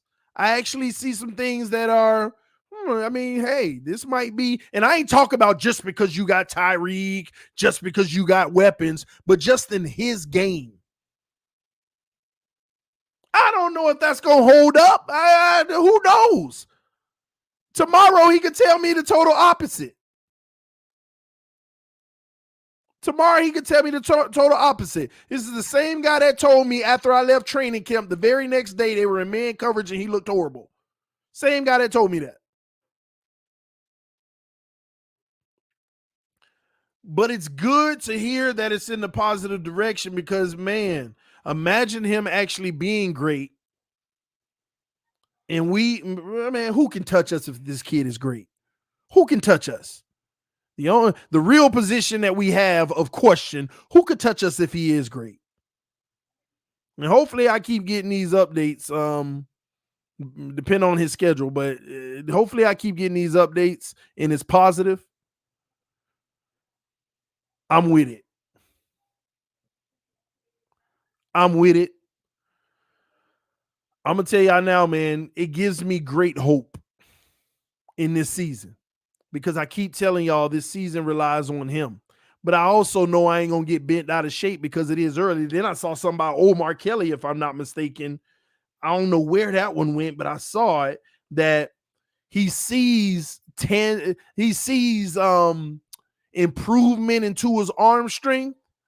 I think he said something along the lines of still nothing to write home, like, oh, whoa, but he does see improvement. I already told y'all he ain't gonna never have a cannon. We all know that. But having more in that arm strength and a little improvement goes a long way in what we're trying to do. Because if he is a slow blinker, and he still is, a little bit more arm strength will still help him make some plays. But a lack of arm strength is where you get in trouble when you're a slow blinker. And another thing, when people hear the term slow blinker, you can improve out of that, but it's really hard. It takes time. But don't always look at it as a negative. There's been plenty of slow blinkers that have been great quarterbacks. It's just that when you see it, you have to verify and then throw. Some guys see it and they're going to it at the same token. And y'all not going to like me for this, but this is the truth. And I'm not trying to come down on the kid. But one of the evaluations I noticed about college, people thought that when he's looking at the safety and he just comes back, no, he don't have no slow blink. Look at him letting it go right away when he see it. He was going to throw that ball no matter what. And that's why all these players told y'all that. Even if the guy ain't open, if that's where he was going, he going to throw that ball. So that's why you never really notice whether or not he's a slow blinker, because you'll look at the highlights where he's looking down the middle and almost simultaneously as he looked to the left, he's throwing the ball. And you'll be like, that ain't slow blinking. He looked to the left and it was gone. He was already throwing it before he even identified where the receiver was. But you gotta, and that ain't a knock. It's just that's in his game. But if you get a little more arm strength, it buys you that millisecond to not look like a slow blinker, because now you can look and say it is there and go. If you can get enough, your guy's still good. So that's my take. But out of all of this, ladies and gentlemen, this is positive what I'm hearing about Tua.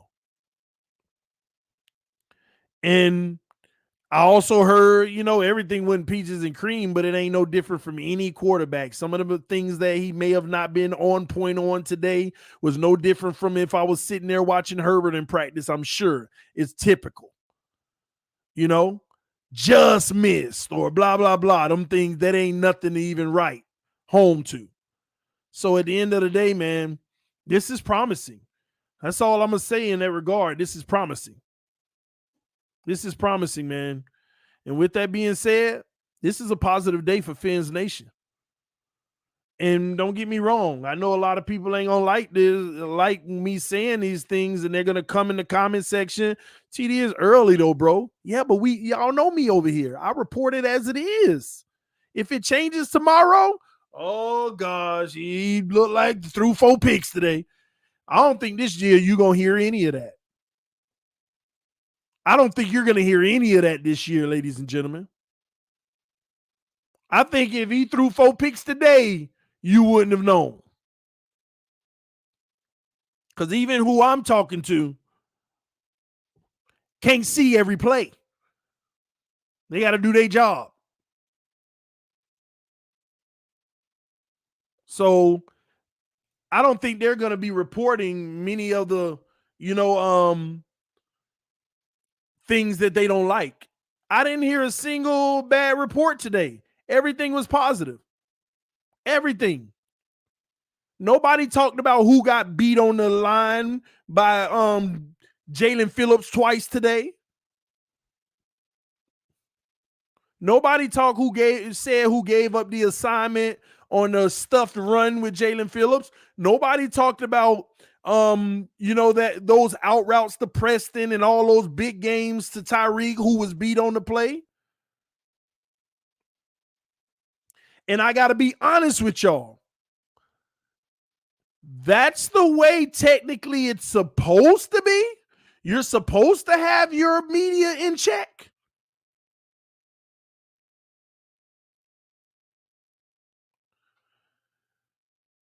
Unfortunately, it's supposed to be that way because the less anybody knows, the better it is for business. It's just that it was easier for information to be released the last 2 years because there was too much controversy. There was too much controversy. And another element to that as well is you're going to report what sells. And the most profitable thing in the last 2 years has been positivity about Tua. It is the most profitable thing there is, ladies and gentlemen. Positivity about Tua in this community, whether you're a beat writer, whether you're an analyst, whether you're a YouTuber, a writer, the most profitable thing in our Dolphin Nation is positivity about Tua. And that's why there was a lot of money that was made in the last 2 years. A lot of growth and everything in the last 2 years, as long as you provided positivity about Tua. Beat writers got promotions with articles read, all type of stuff in the last 2 years, as long as it was positive about Tua. But then about, I would say 9 months ago, negativity about Tua started to become profitable as well. Because all the positivity that was being sold, it started to sell out. It started to, the product keep breaking. I keep buying it, but it keep breaking. It ain't what I'm seeing. And a whole bunch of people start, something ain't right here. And then some of the negative takes started to make a lot more sense. And that starts selling. So it started to become popular to dog Tua as well. Be just nasty about everything he does. That became profitable too. And trust me, I know around 9 months ago, If anybody knows if anything was profitable or negative, is this channel. Because I kept it 100 the whole time. So I knew when it went up and when it went down both ways.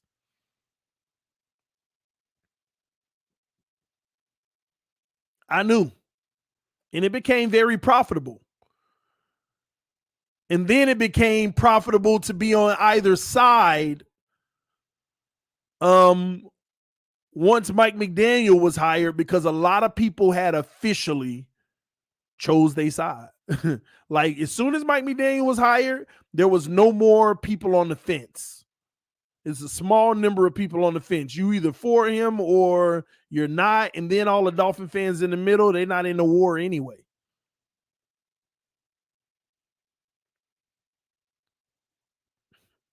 And somebody said the negative takes starting to become outrageous. Yeah, they're becoming outrageous now because people have officially picked a side. They officially picked a side. And y'all tell me I'm wrong. 2 years ago, for about a year and a half, positivity about Tua was the driving factor. And it almost felt like in this entire community, I was the Lone Ranger. Tell me I'm wrong. Almost in the entire community 2 years ago, TD was the Lone Ranger of just being honest about Tua's flaws.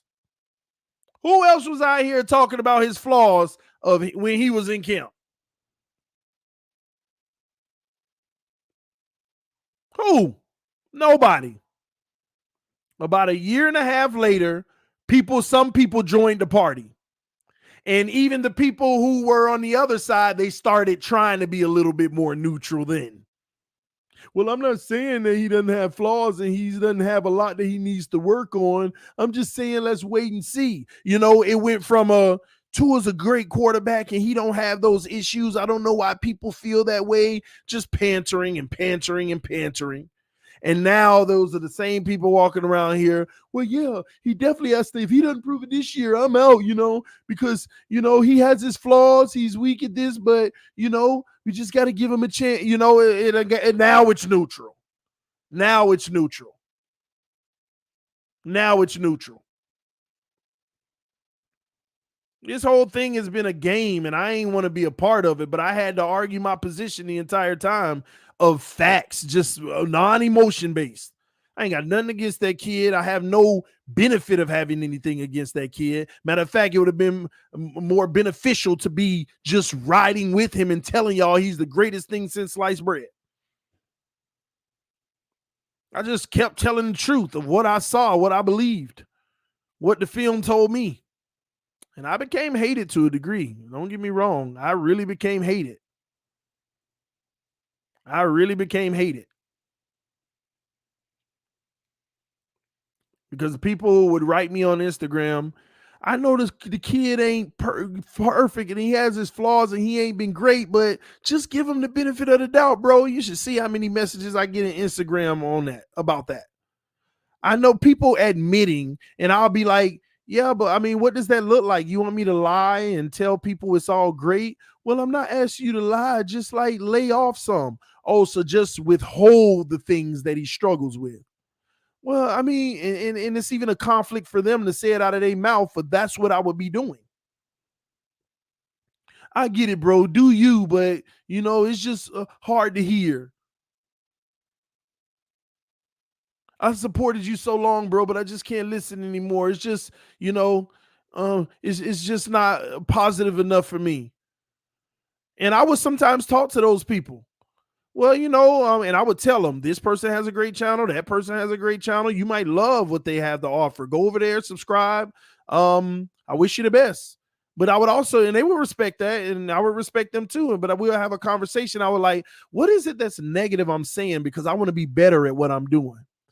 And it's really hard for them to articulate what I'm saying negative that ain't true.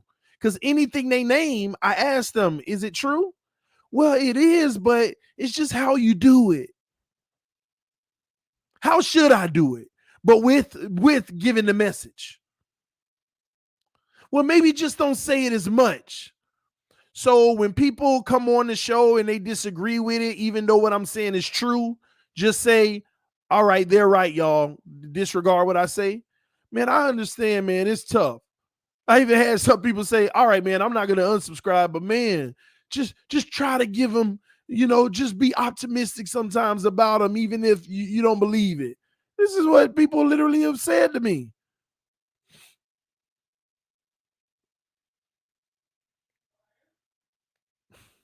This is what people have said to me. And I truly, from a humble place, what would you recommend I do and allow me to continue to not fabricate or twist the truth? How would you do it? How would you do it? None of them ever have an answer for me. Matter of fact, some of them even at that point have more respect and be like, I see your point. You're right. No. I don't want y'all to get this misunderstood because some of y'all like ignore the haters, TD. These aren't my haters. These are people that just can't take what I'm saying because my haters won't even give me that benefit of the doubt. They trash me without just talking to me. Those are haters. These people are genuinely conflicted and having conversations with me in direct message about the message. And I always get on the benefit of the doubt. What would you recommend I do? And it always comes back to, dang, I mean, honestly, you're not wrong. It's just what? And they have a hard time telling me. They have a hard time telling me what it is because it's when you don't like the truth. So you just don't want to hear it, but and I'm not knocking those people, that is a level of weakness. I'm sorry, ladies and gentlemen. I don't mean to disrespect anybody, but in my humble opinion, that is a level of intellectual weakness. When you can't take the truth. Let me tell you another thing I had a conversation with somebody earlier today about. Me and some guys debating have had such great chemistry on camera together. We have had such great chemistry on camera together. And you want to know what the real issue in our community is? Man, we could actually have some amazing collabs in this community. We used to. We used to have some amazing collaborations in this community. Because the best collaborations that you as subscribers love are great debates, healthy debates. This is my point of view. This is their point of view. And we going back and forth and we both making good points. Oh, they just one-upped me, but I just one-up with them with this point. That's what it's all about. That's the essence of what this community is supposed to be. And I got to be honest with y'all. This community has lost that. And I said this to somebody earlier today, and it was funny to me. I know I have chemistry, like the utmost chemistry with one person specific individual. All right.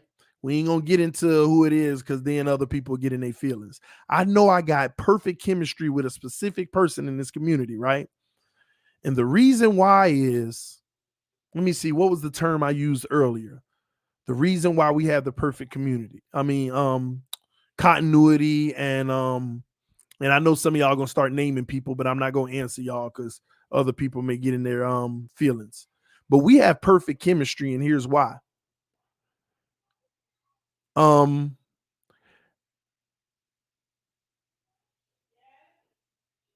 We both believe that nothing is off limit, but we respect each other's limits. I don't care how much this person barks at me, call me, oh, that's just dumb or stupid. We never have taken offense to what each other has said about each other. We have never taken offense on being one-upped by each other. We laugh about it. We joke about it. We have real debate of what we truly believe on, sometimes same spectrum, sometimes opposite spectrum. But we don't have a limit to what we say to each other, but the respect never, I could tell it would never be questioned.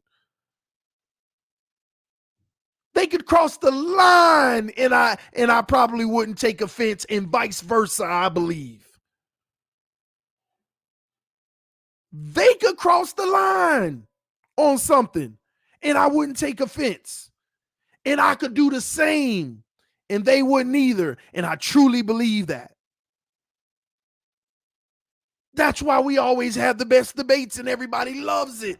They just love it. Those are some of the best streams ever. And the community used to be that way back in the day, 2 years plus ago. Every panel, everybody had that relationship. But we've gotten to a point where so many people had differences of opinions to where we start acting like the common person and not being able to respect them, in back channels talking behind backs and all of that drama about why they don't like the person.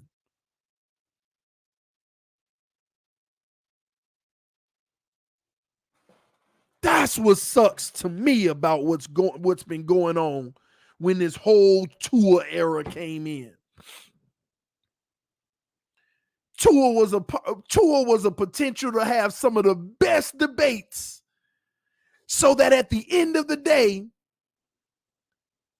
if he succeeded, hey man, you were right. You said it all along.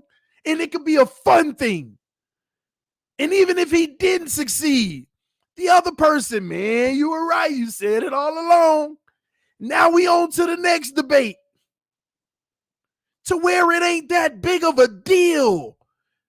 You got people out here threatening each other and families and all this ridiculous. Like, they can't take words. They're all just words on a camera.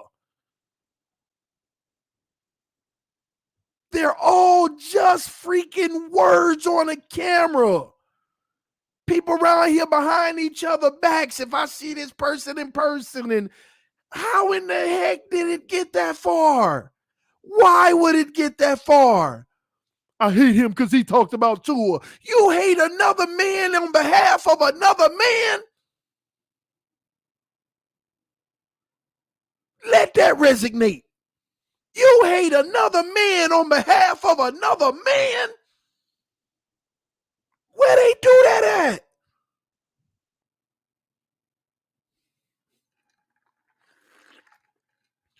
That's the problem with this community. There's too many great debates to be had out here.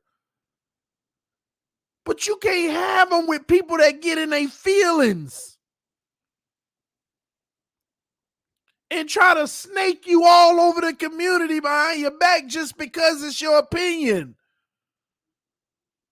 And don't go trying to make assumptions of who I'm talking about, because this ain't necessarily got to be specifically to me, which I know it happens and probably happens with people that I don't even know.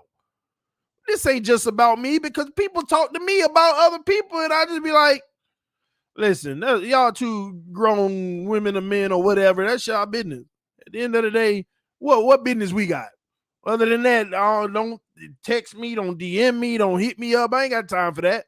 I ain't in competition with nobody. I'm in competition with that man in my mirror. I'm trying to beat that man every day. That man right in my mirror. I want to beat his behind every day.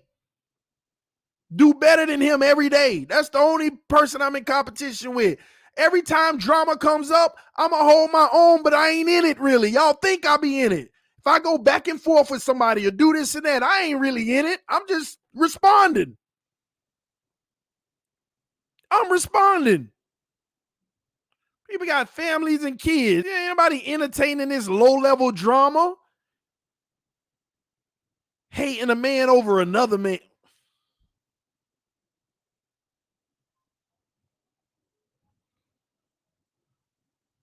There shouldn't be a single person in this community that got a problem with each other, because it's just football. It's just football. It's a game that we all love and we're fans of. And please, if you're subscribed to this channel, do me a favor. You don't need to go to other channels and try to tell people, oh, that's why I watch TD. These are all lies and this and that. If they come to my comment section doing it, you ain't got to defend that. I usually delete them anyway, man. The toxic comments I delete. Some of them y'all don't even see. There's keywords that the message don't even show up. They think it does because they see it on their timeline, but it don't show up to the rest of y'all. Don't be one of those people in my name fighting out there. And I appreciate a lot of y'all, Twitter and everything that come to my defense and this and that. If you're just speaking facts, that's fine. If you're defending the fact, that's fine. But don't listen. Don't war with these people.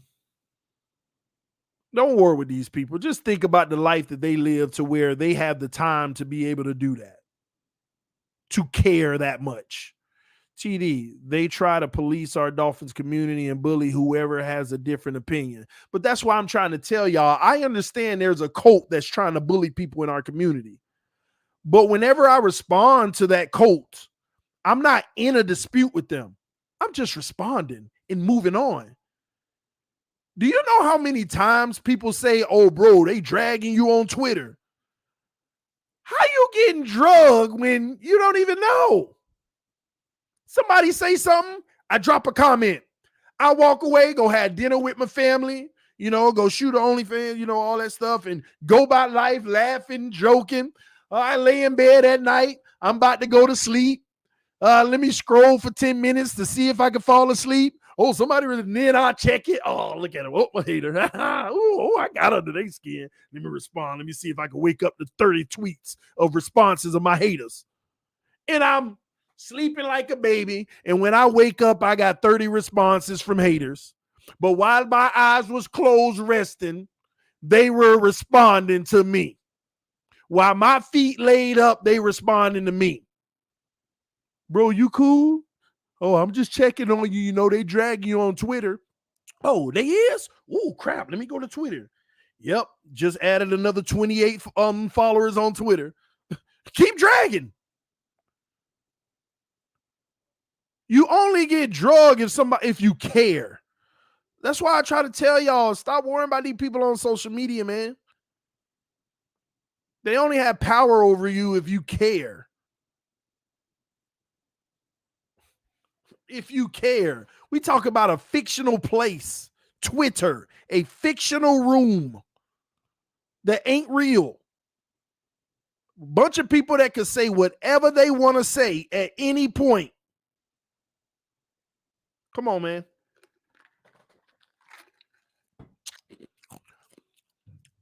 I use Twitter as enjoyment sometimes, just to check the pulse of my haters. And as long as they there, I know I'm doing something right. And right now, I'm excited about the Miami Dolphins. I'm glad that I'm hearing positivity about Tua, because I'm just going to report what I hear, and I always have. They'll say I never do stuff like this, but they don't watch my show anyway. And for those people on Twitter trying to run this campaign, let's cancel TD. You don't watch me anyway, so how you going to cancel me?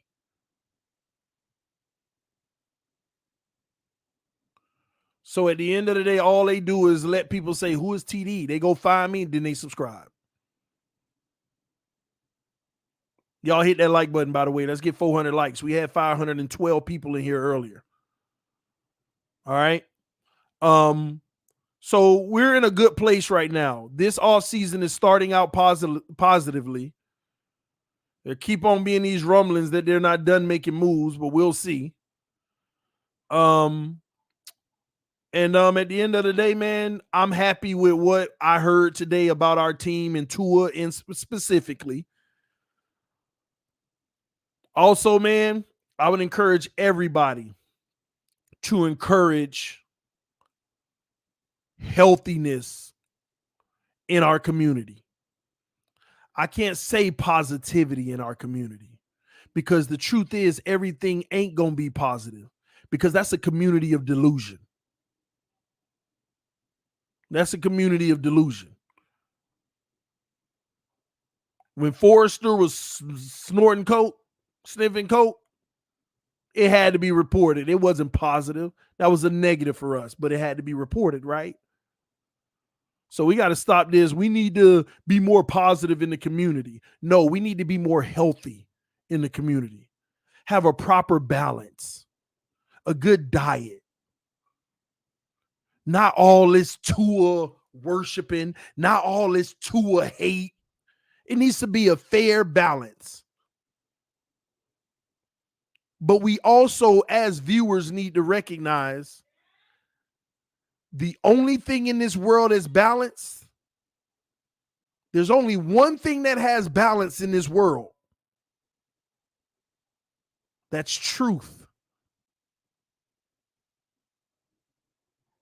Truth is the only thing that has balance in this world. And if when you understand that, that was massive what I just said. Hopefully some of you understood it. Truth is the only thing that has balance. So I'm going to make this not about Tua so some of y'all will receive it the right way. If Teddy out there looking like trash every day, and we telling the truth that Teddy looking like trash every day, and on occasions he have a good day, then 90% of talking negative about Teddy and 10% of talking positive about Teddy is actually balance, because it's the truth. It's not, let me talk about what he did bad today, and let me take the 10% of good and make it 50 just to balance it out. That's not true balance. Balance is truth. Live in it so you don't have to backtrack. You could just keep following the truth and you never have to backtrack. You don't have to flip-flop. People are using this flip-flop term negatively. A matter of fact, you should be a flip-flopper. You know why? Just go with the tides. Oh, it's good today? You go with it. Oh, it's bad today? You go with it. You didn't flip-flop. You didn't flip-flop. You just went with the truth. Whatever it is what it is. So if Tua keep having these good days, and I keep singing his praises, then know that it's going to be genuine. And TD ain't flip-flopping. And I ain't chasing no profit. I'm just telling you what it is. And the moment he out there letting us down, I ain't going to flip-flop. I'm just going to tell you what it is. But all y'all new subscribers and new viewers, please know when you see these people in my comment section trying to demean me one way or the other, oh, you a Tua hater. Oh, you a Tua lover now. I ain't either. I'm a Dolphin fan. The realest as they come. A OG in this community. And I could say that now. A OG in this community. No other OG nor newcomer to this community is going to tell me otherwise. I done put the work in. I done talked about this team countlessly every single year. You go to my YouTube channel right now, sitting right there dead in your face on the home channel. What it say? Hold on. Give me a second. Let me pull it up real quick. Dang, I don't know why my thing is pausing on me right now. Give me 1 second.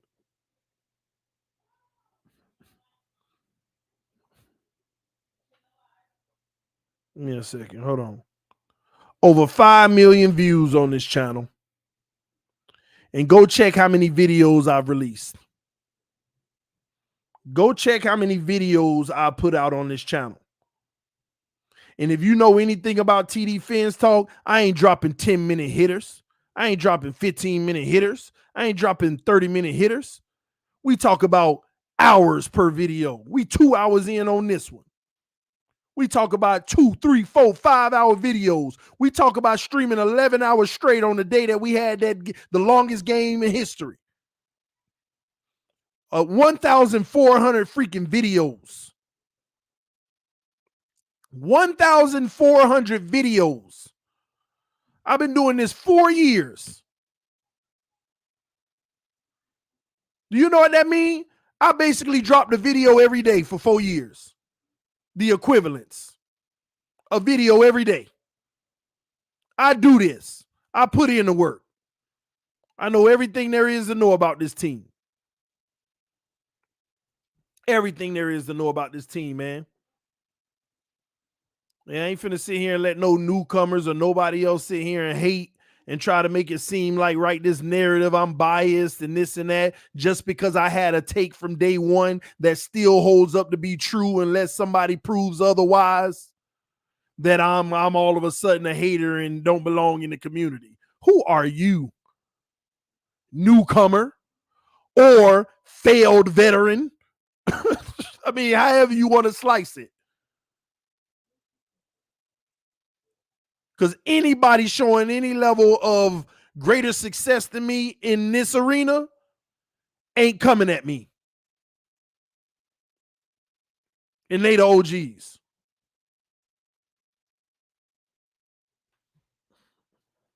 And it's that simple, man. I'm about to get up out of here because I hear the wife fussing at the kids. They being bad in the bathtub, which means I know exactly what they're doing. When we go in there, there's a puddle of water all on the floor, and we keep telling them to stop doing it. So I know that's what she fussing at them about. So I need to come through there, man. TD hating on me for being a newcomer. You know good and well I don't hate on no newcomers. I'm the newcomer advocate. Who got more newcomers on their channel than TD? Who put more newcomers on their channel than TD? Tell me a newcomer who ain't been on this channel.